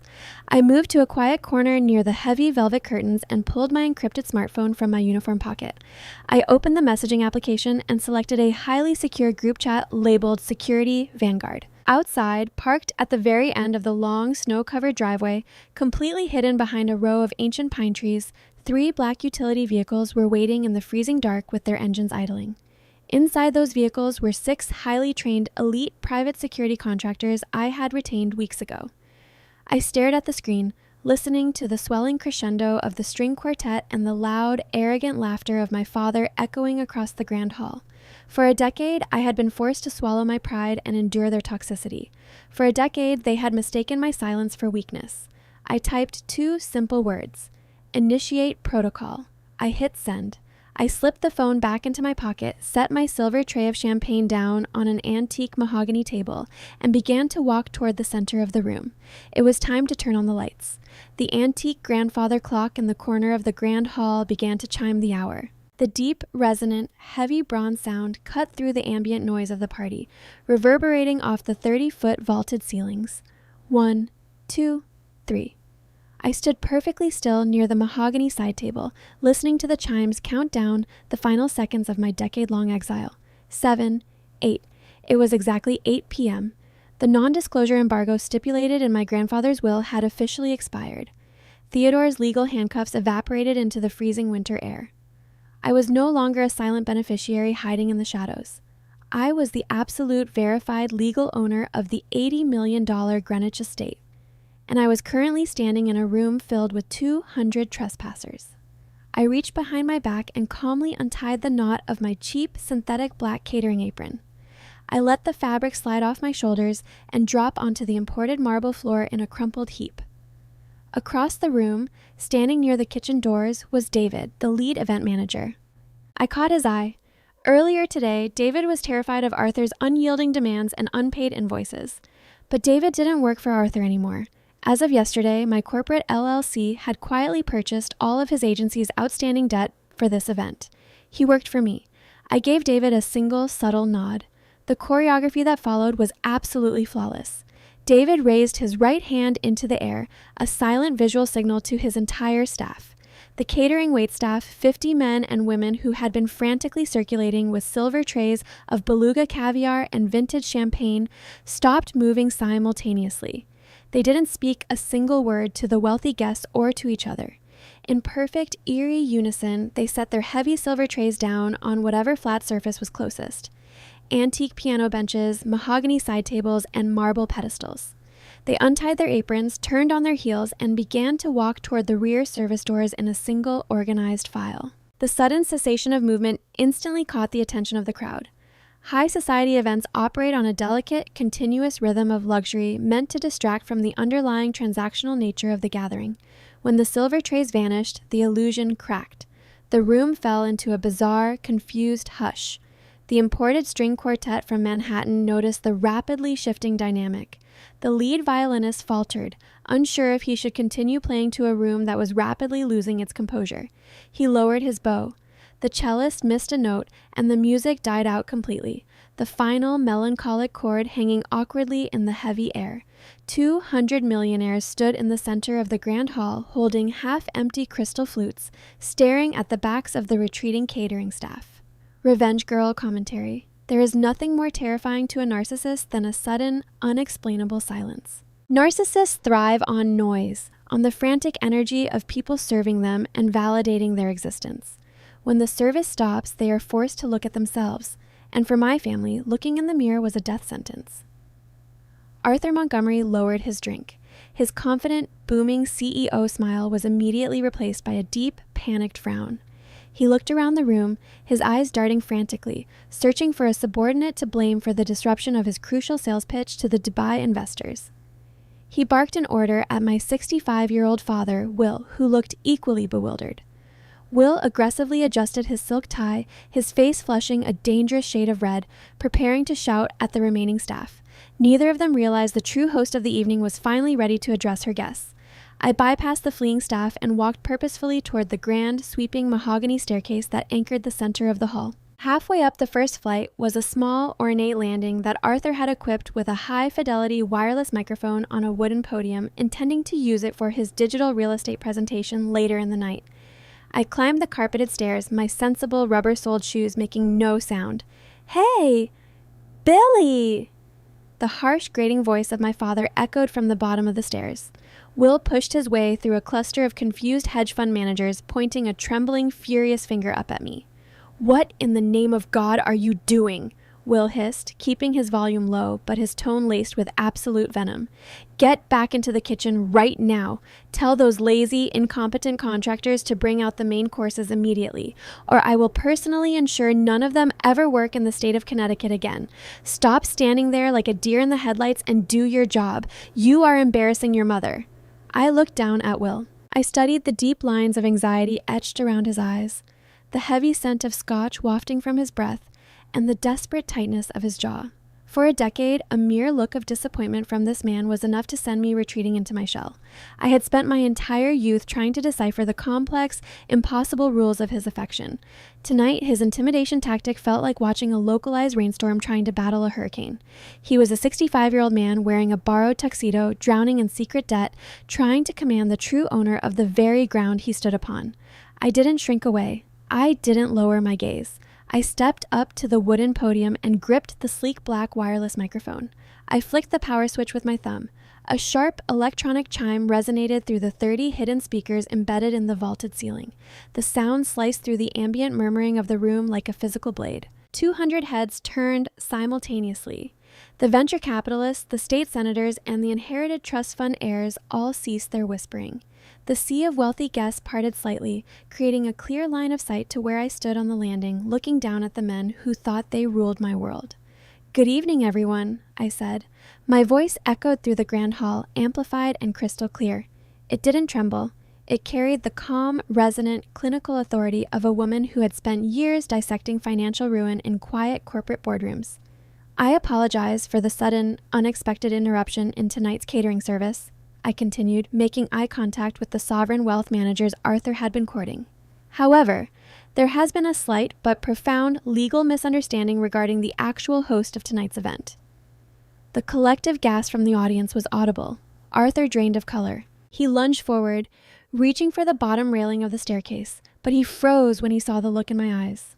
Out of the corner of my eye, I saw a flash of emerald green velvet. My 62-year-old mother, Sandra, was practically sprinting across the marble floor, abandoning her polished socialite saunter. She reached the bottom of the stairs in seconds. "Have you lost your mind?" Sandra whispered violently, her teeth gritted into a terrifying frozen smile meant to pacify the watching crowd. "Put that microphone down immediately, Billy. You are having a psychotic break. You are ruining your sister's future. I will have you committed. I swear it. Hand me the microphone right now." I looked down at my mother, I saw the pure, unadulterated terror of an aging woman realizing that the narrative was no longer under her control. She had spent 10 years excluding me from this very room, telling her country club friends I was a failure. I raised the microphone an inch higher, ensuring every single syllable would be captured and broadcasted to the far corners of the estate. "Oh, Mother," I said, my voice echoing off the ancient oak paneling and the towering windows. "I thought you knew you weren't invited." The echo of my voice faded into the vaulted ceiling, leaving behind a silence so profound it felt suffocating. 200 high society guests stood paralyzed, their crystal champagne flutes suspended in mid-air. Sandra stumbled backward as if the sound of my voice had physically struck her. Her carefully constructed social facade fractured into a million pieces, revealing the terrified, hollow woman underneath. I reached into the pocket of my uniform trousers and pulled out a small, matte black remote control. I pressed the top button. High above the landing, the motorized gears of the estate's integrated audio-visual system began to whir. The enormous canvas projector screen, which Arthur had paid thousands of dollars to install for his investment pitch, descended slowly from the ceiling recess. The high-definition projector mounted on the opposite balcony flickered to life. A brilliant beam of light cut through the dim room, illuminating the canvas. Instead of digital currency metrics and fabricated real estate growth charts, a stark, undeniable legal document filled the massive screen. I had instructed my visual technician to format the files for maximum legibility. The text was crisp, bold, and enormous. The guests, many of whom were seasoned corporate lawyers, bankers, and hedge fund managers, looked up. They recognized the format of a state-verified property deed instantly. "This property belongs to me," I announced, allowing the microphone to carry the absolute weight of my words. I pressed the remote again. The slide transitioned. The screen now displayed the finalized trust documents bearing the unmistakable jagged signature of Theodore Hayes. Next to it appeared the certified, notarized letter from Thomas Vance, legally confirming the transfer of the estate, the grounds, and the operational endowment exclusively to a blind trust controlled by Billy Hayes. "My grandfather transferred the title to my private holding firm prior to his passing," I explained, looking directly at the venture capitalists who were currently backing slowly away from Arthur's melting ice sculpture. "Will and Sandra Hayes have absolutely no legal claim to this land, this historic structure, or any of the physical assets inside it. They are unauthorized occupants. They are trespassing." Will stared at the glowing screen. His mouth opened, but his booming voice failed him entirely.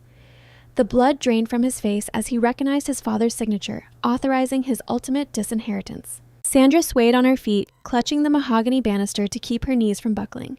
Arthur's face morphed into a contorted mask of fury. The veins in his neck bulged against his bespoke collar. "Cut the microphone!" Arthur bellowed, his voice cracking under the severe strain of his panic. "Security! Get this crazy woman out of my house!" I didn't blink. I didn't retreat. I simply pressed the button on the remote one more time. This was the fatal blow.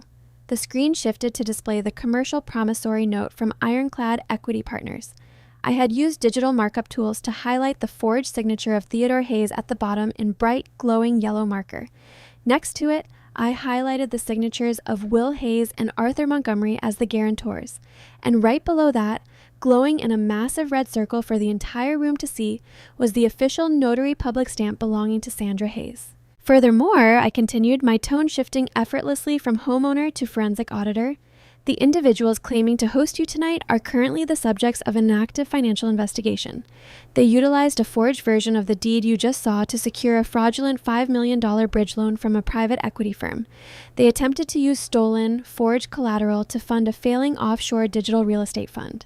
I pointed to a secondary document appearing on the display. "This is a formal notice of default," I stated, my voice echoing with devastating clarity. At 5 p.m.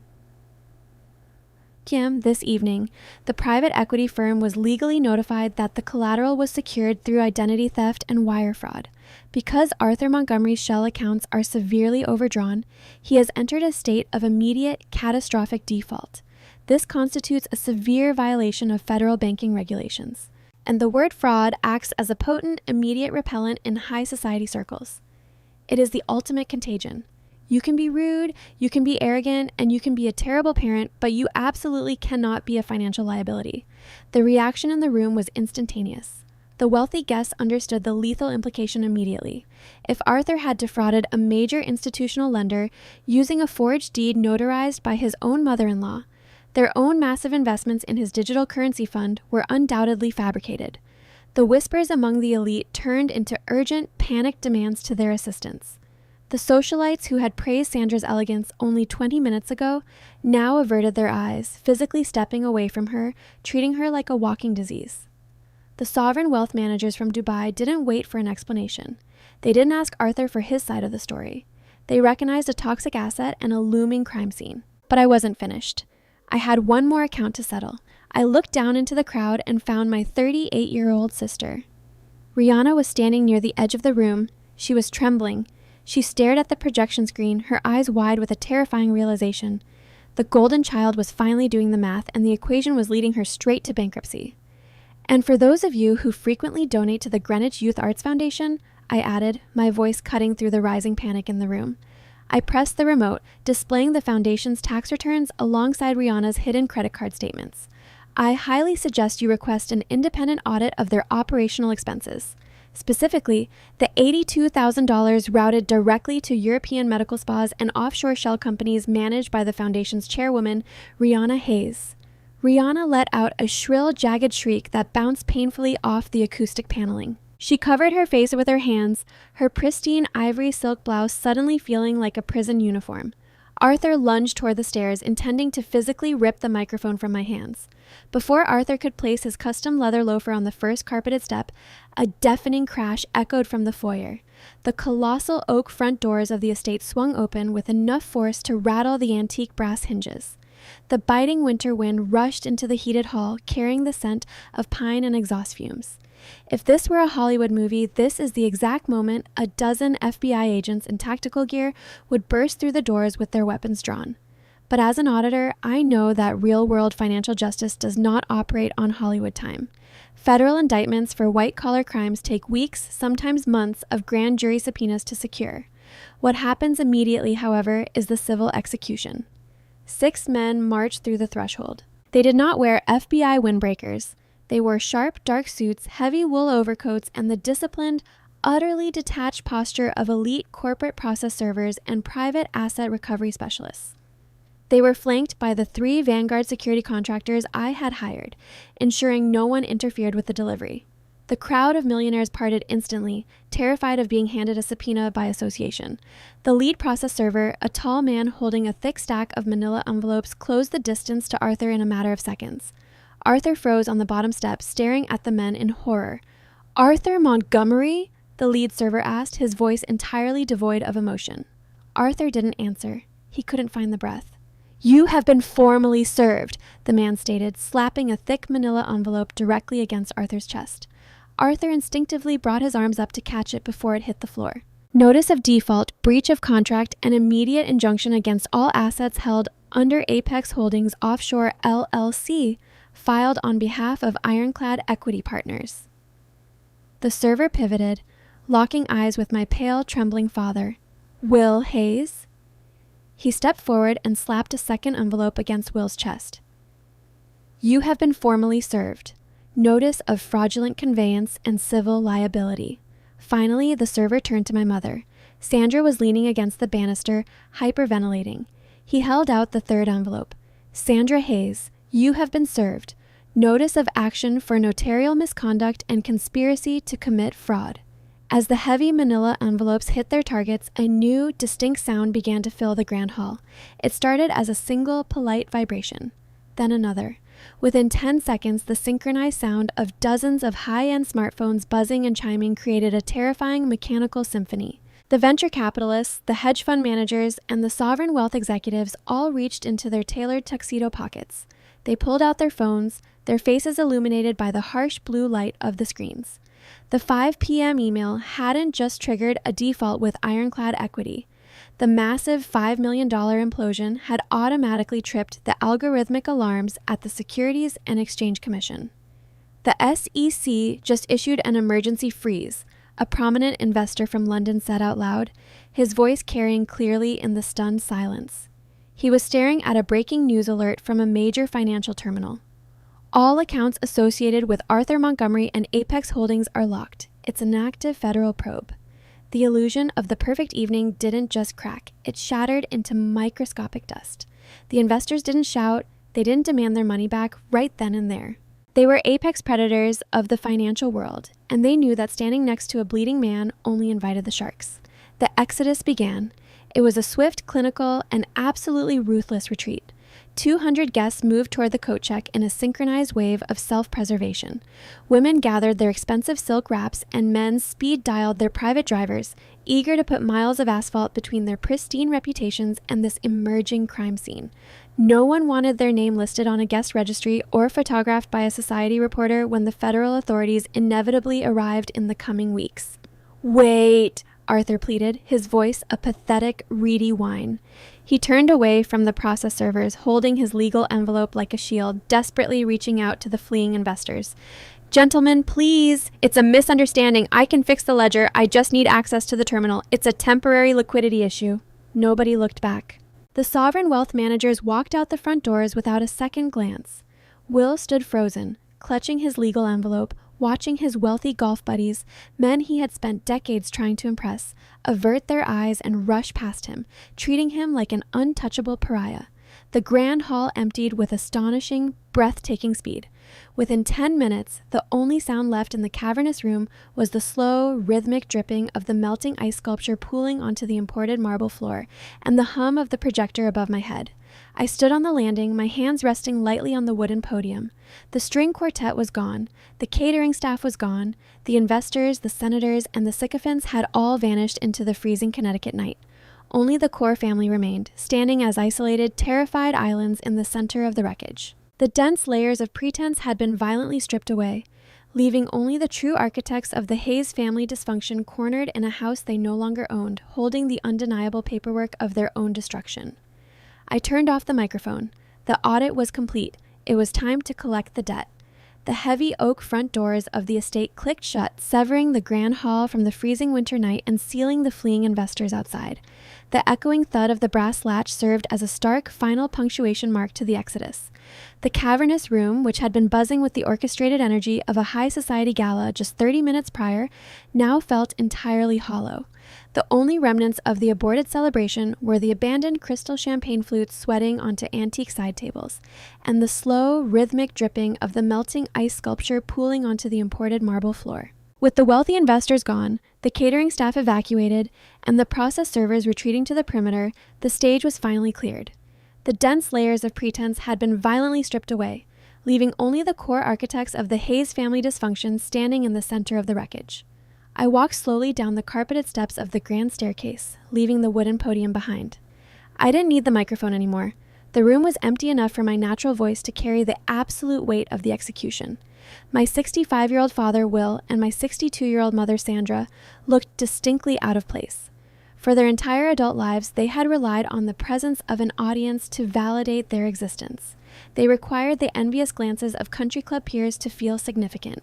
In the sudden absence of those external observers, their meticulously crafted personas began to dissolve in real time. They looked small, fragile, and utterly terrified. My 40-year-old brother-in-law, Arthur, was still staring down at the thick manila envelope in his hands. The charismatic digital pioneer had vanished. He was hyperventilating, his bespoke suit jacket sagging uselessly over his defeated frame. The crushing reality of total financial ruin possesses a unique, devastating gravity. It alters the air pressure in a room. It strips away the carefully applied layers of social conditioning, exposing the raw, primal panic hidden beneath the designer labels. My 38-year-old sister, Rihanna, was the first to break under that gravity. Rihanna turned her head slowly, tearing her gaze away from the illuminated projector screen. She looked at her husband. The heavy diamond tennis bracelet encircling her wrist, a piece of jewelry Arthur had likely purchased using stolen funds to keep her docile, suddenly caught the light. It no longer looked like a symbol of devotion. It looked like a pair of glittering steel handcuffs tying her directly to a federal indictment. "Is it true?" Rihanna whispered. Her voice lacked its usual melodic practiced cadence. It sounded thin, fragile, and terrified. She took a hesitant step toward the man she had sworn to honor. "Arthur, look at me. Did you forge that document? Did you fake the loan to pay for this party? Are we broke?" Arthur couldn't summon the courage to meet her eyes. He stared down at the intricate patterns of the marble floor. His silence was the loudest confession possible. He offered no defense, no smooth excuse, and no algorithmic buzzwords to deflect the blame. He just hung his head, a hollow shell of a man waiting for the federal authorities to officially rip his life apart in the coming weeks. The confirmation triggered a visceral, terrifying transformation in my sister. The poised socialite evaporated. A guttural, animalistic sound ripped from her throat. It was the sound of a woman realizing her entire identity had just been rendered completely worthless. She closed the distance between them in 3 rapid strides. She raised her hand and struck him across the face. The slap echoed through the cavernous space like a pistol shot. The impact snapped Arthur's head to the side, leaving a stark red handprint blossoming on his pale cheek. The Vanguard security operators standing near the doors did not intervene. They simply watched, allowing the domestic implosion to run its course. "You absolute loser!" Rihanna wailed, her pristine facade crumbling into a hysterical rage. "You promised me we were rich. You promised me I would never have to work a single day in my life. You made me look like a fool in front of the entire country club." Tears spilled over her eyelashes, mixing with her expensive cosmetics. Dark streaks of mascara ran down her cheeks, staining the pristine ivory silk of her designer blouse, the very blouse she had bought with embezzled charity funds. She struck his chest with her fists, but Arthur offered no resistance. He absorbed her blows with the dull apathy of a dead man walking. But Rihanna realized very quickly that beating a dead horse would not secure her financial future. Her survival instinct, honed by decades of opportunistic maneuvering, kicked in. She needed a new anchor. She spun around, turning her back on her ruined husband, and locked her frantic eyes on me. She rushed toward the bottom of the staircase where I stood. She reached out and grabbed both of my hands, clutching my fingers with a desperate, crushing grip.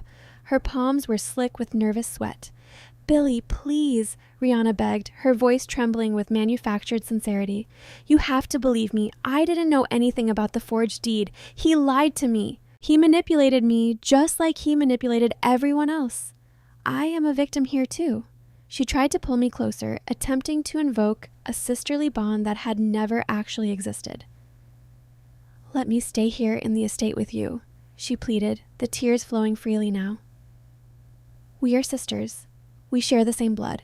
I will divorce him tomorrow. Just don't throw me out into the cold. I can't survive out there without any money. We can renovate the guest wing together. We can be a family."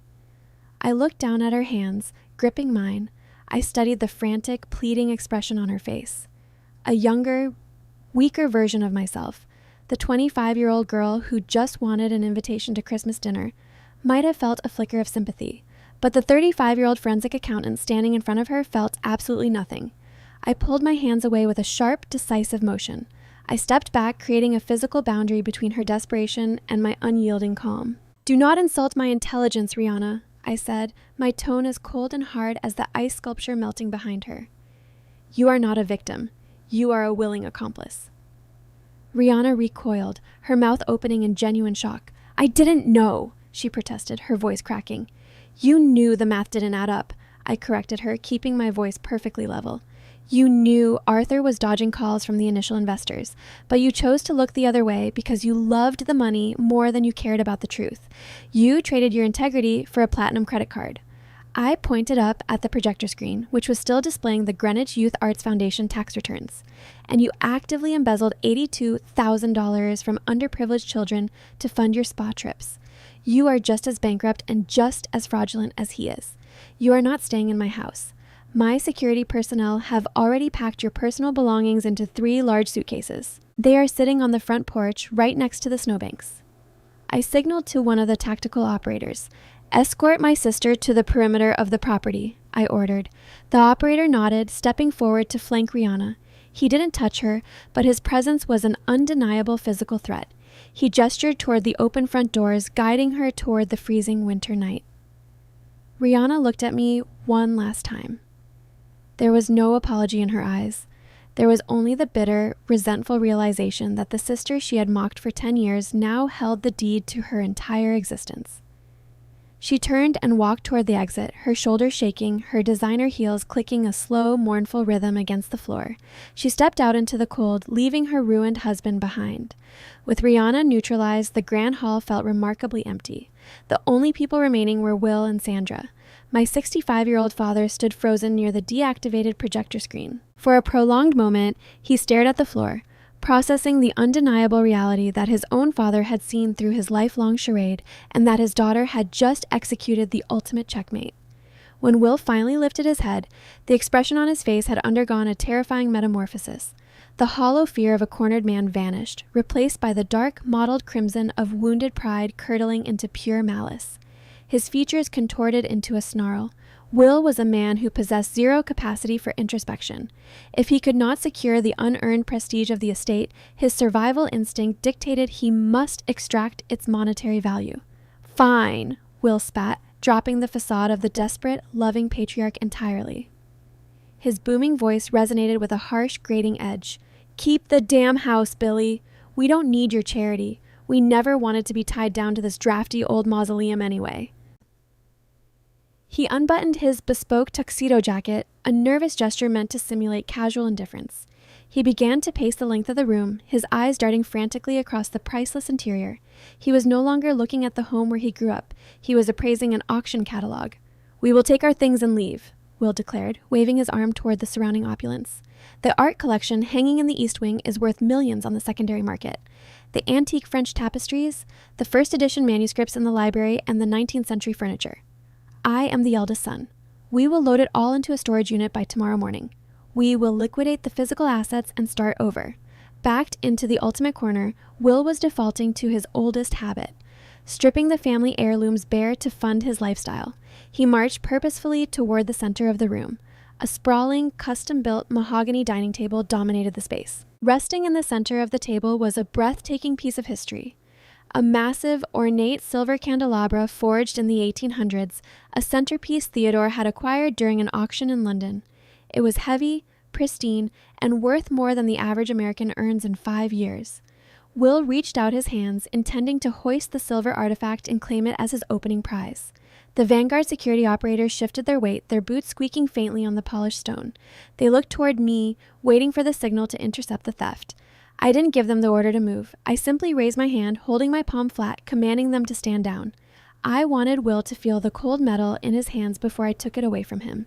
His fingers grazed the intricate silver base. He gripped it tightly, a triumphant sneer beginning to form on his lips. "Dad," I said, my voice cutting through the tense air like a scalpel.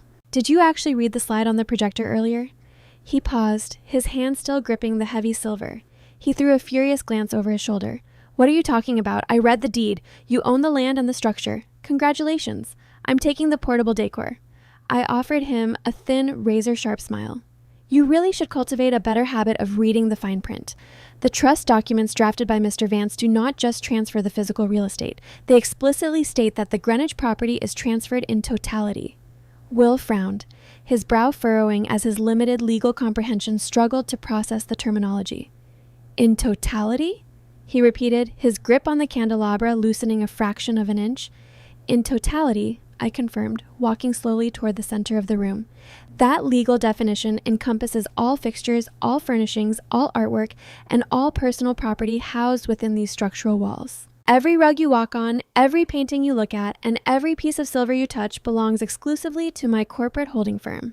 My grandfather anticipated your exact strategy. He knew that if he evicted you, your first instinct would be to steal everything not bolted to the floor.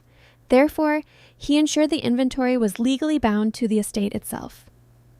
I looked down at his hands resting on the antique silver centerpiece, then brought my gaze up to meet his terrified eyes. "If you attempt to walk out of those front doors with so much as a silver spoon," I warned him, my tone dropping to a dead, serious, chilling calm, "my security detail will physically detain you on the front porch. I will press charges, and you will be sitting in a county jail cell for grand larceny before the sun comes up." Will yanked his hands away from the candelabra as if the silver had suddenly turned white hot. He stumbled backward, bumping into a catering station. His grand escape plan, his vision of selling off family history to fund a new penthouse, shattered into a million useless pieces. He had zero leverage and zero portable wealth. A strangled gasp echoed from the shadows near the staircase. My 62-year-old mother, Sandra, stepped forward. Her pristine socialite posture was entirely broken. She clutched the emerald green velvet of her designer gown, her eyes wide with a new, distinct brand of horror. She recognized the shifting battlefield dynamics. If hostility and theft failed to secure their position, she would pivot to her ultimate weapon, maternal manipulation. She took a slow, calculated step toward me. She forced her facial muscles to relax, attempting to smooth away the sharp, venomous sneer she had directed at me all evening. She contoured her mouth into a trembling, fragile smile. She lowered her shoulders, physically shrinking herself to project extreme vulnerability. "Billy, sweetie," Sandra cooed, her pitch dropping into a soft, pleading register I hadn't heard since I was a small child. "Let's take a breath. Let's be reasonable about this situation. We are all acting out of high emotion right now." She took another cautious step forward, carefully avoiding the line of sight of the tactical operators. "You must understand our position," she continued, her voice trembling with manufactured sorrow.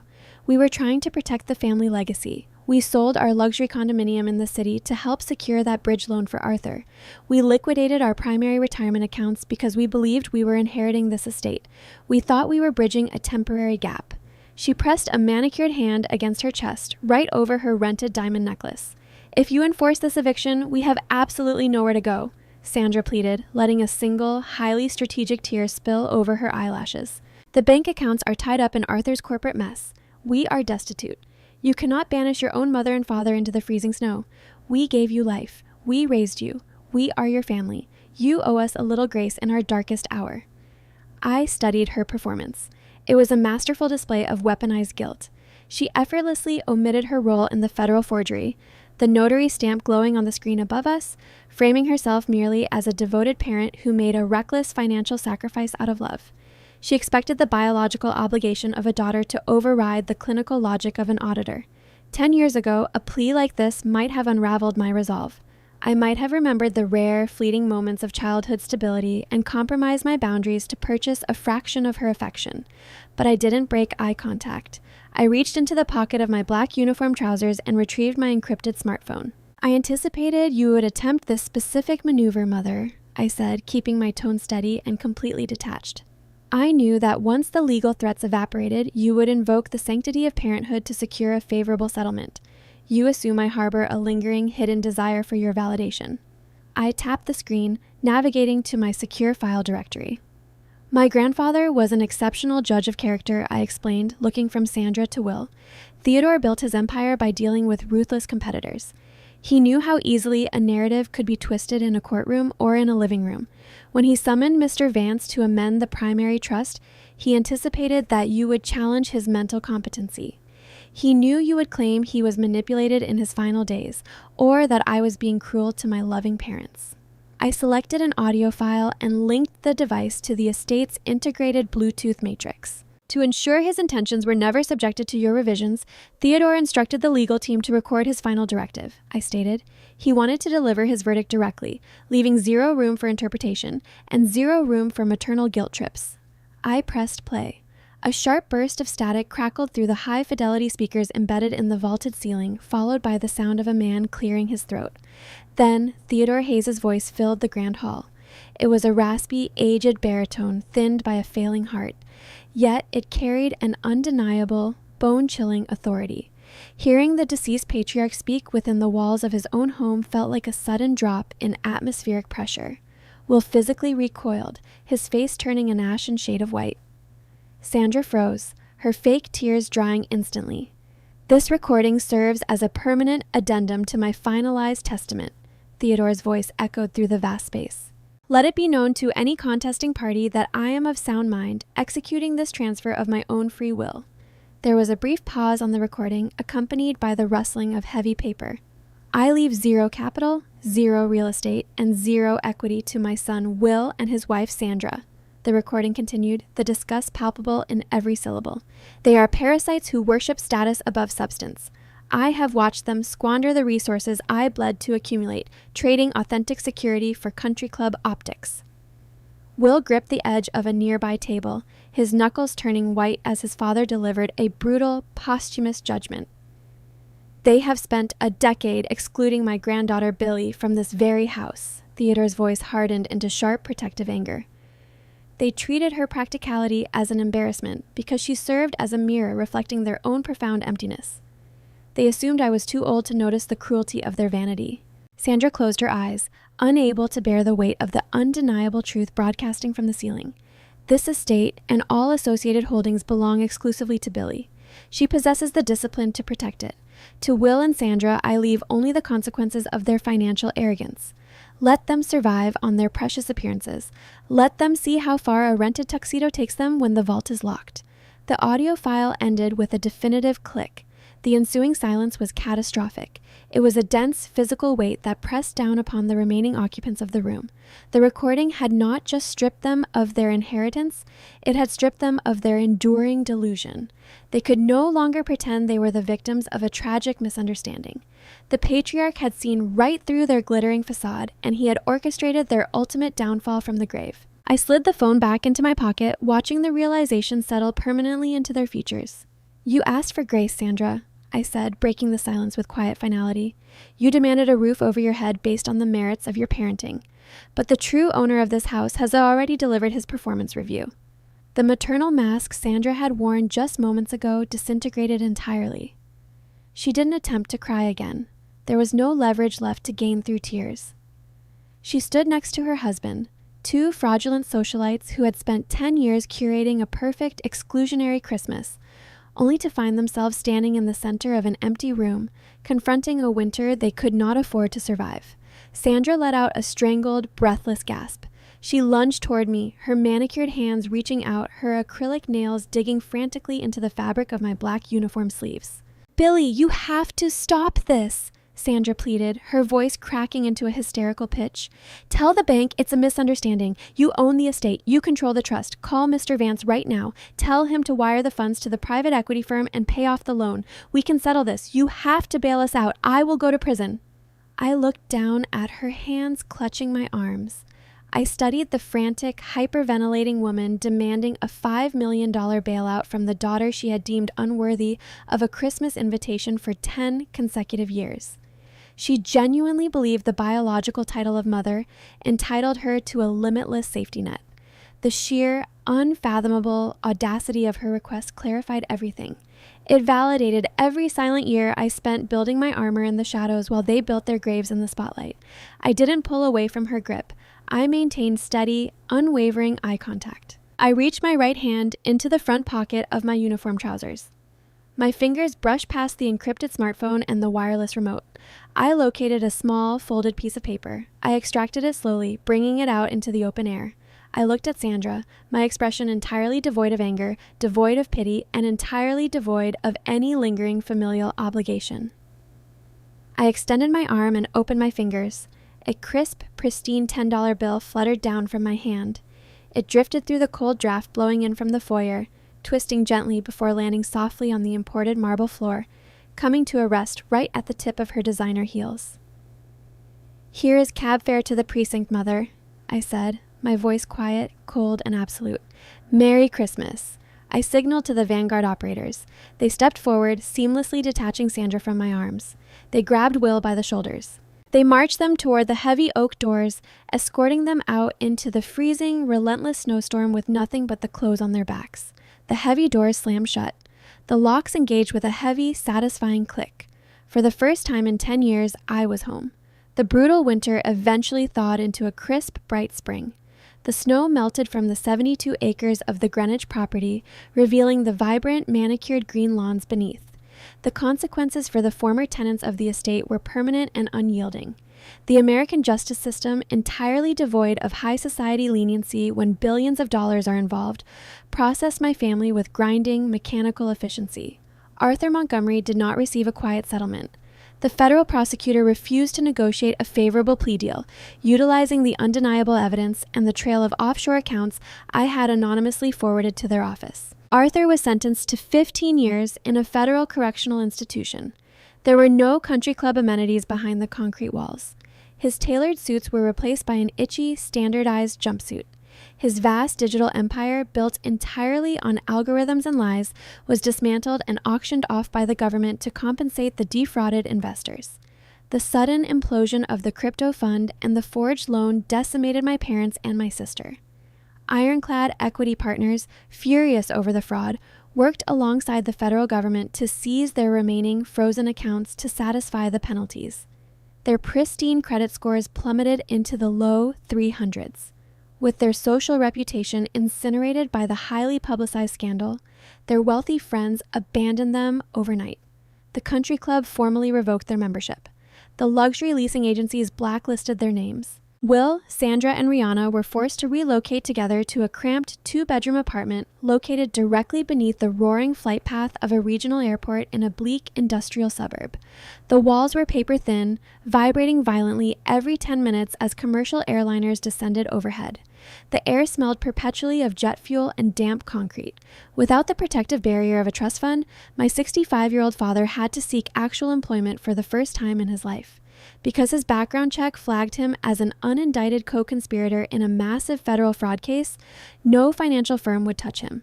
The man who used to boast about his executive leadership skills now worked the overnight shift behind the rental counter of a discount car agency, wearing a cheap polyester polo shirt and a plastic name tag. Sandra spent her days clipping coupons from the Sunday paper, calculating the exact cost of generic brand groceries. The woman who once demanded imported beluga caviar for her holiday parties now walked 6 blocks to the nearest discount supermarket, carrying her items home in reusable fabric bags because she could no longer afford the bus fare. Rihanna faced the harshest reality check of them all.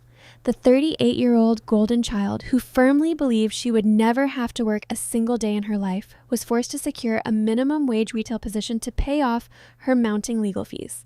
She stood on her feet for 9 hours a day at a mid-tier department store cosmetics counter. She spent her shifts fetching different shades of expensive lipstick for wealthy, demanding women who treated her with the exact same dismissive, arrogant cruelty she had once directed at the catering staff. They lived together in that tiny, echoing apartment, trapped in a relentless cycle of mutual resentment and grinding poverty. They had no investments, no assets, and no escape route. They had traded their legacy for an illusion, and the illusion had completely abandoned them. I never answered their letters. I never accepted their blocked phone calls. I did not sell the Greenwich estate to a luxury developer. I didn't list it on the private market to generate liquid capital. Instead, I followed my grandfather's final directive in my own way. I transformed the physical space into a weapon for good. I hired a dedicated architectural firm to entirely renovate the sprawling east and west guest wings. Those corridors, which Will and Sandra had previously utilized to house visiting socialites and sovereign wealth managers, were completely gutted and rebuilt. I established a private, highly secure retreat funded directly through my corporate holding firm.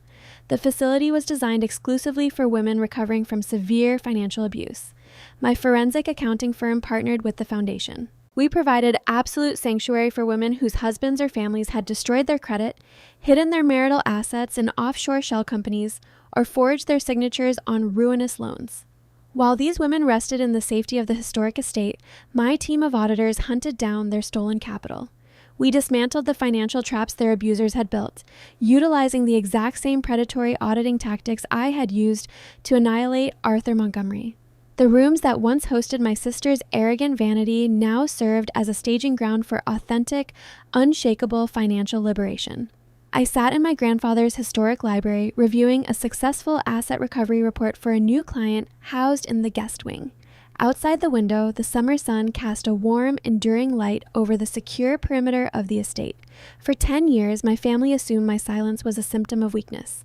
They thought my refusal to engage in their loud, boastful displays of wealth meant I was incapable of succeeding in their world. They excluded me because they thought I was a failure who couldn't afford an invitation to the table. They learned a very different lesson on the night of the winter gala. They learned that volume does not equal power. They learned that the most dangerous person in the room is never the one bragging about their bank account or shouting orders at the hired help. The quietest people in the room are simply taking inventory. They are reading the fine print, tracking the liabilities, and calculating the exact moment the debt will come due. My parents forgot to invite me to Christmas for a decade, entirely unaware that the daughter they banished to the shadows was the very person writing their eviction notice. Thank you for listening to this story on Revenge Girl. If you found empowerment in Billy's cold, calculated victory and believe in the unyielding power of setting ironclad boundaries, please take a moment to hit that subscribe button. It helps the channel grow and allows me to bring you more tales of ultimate justice. Drop a comment below letting me know your thoughts. Did Billy's family deserve their harsh reality check? And have you ever had to silently cut off toxic relatives? Welcome to our community, and always remember, read the fine print. See you in the next video.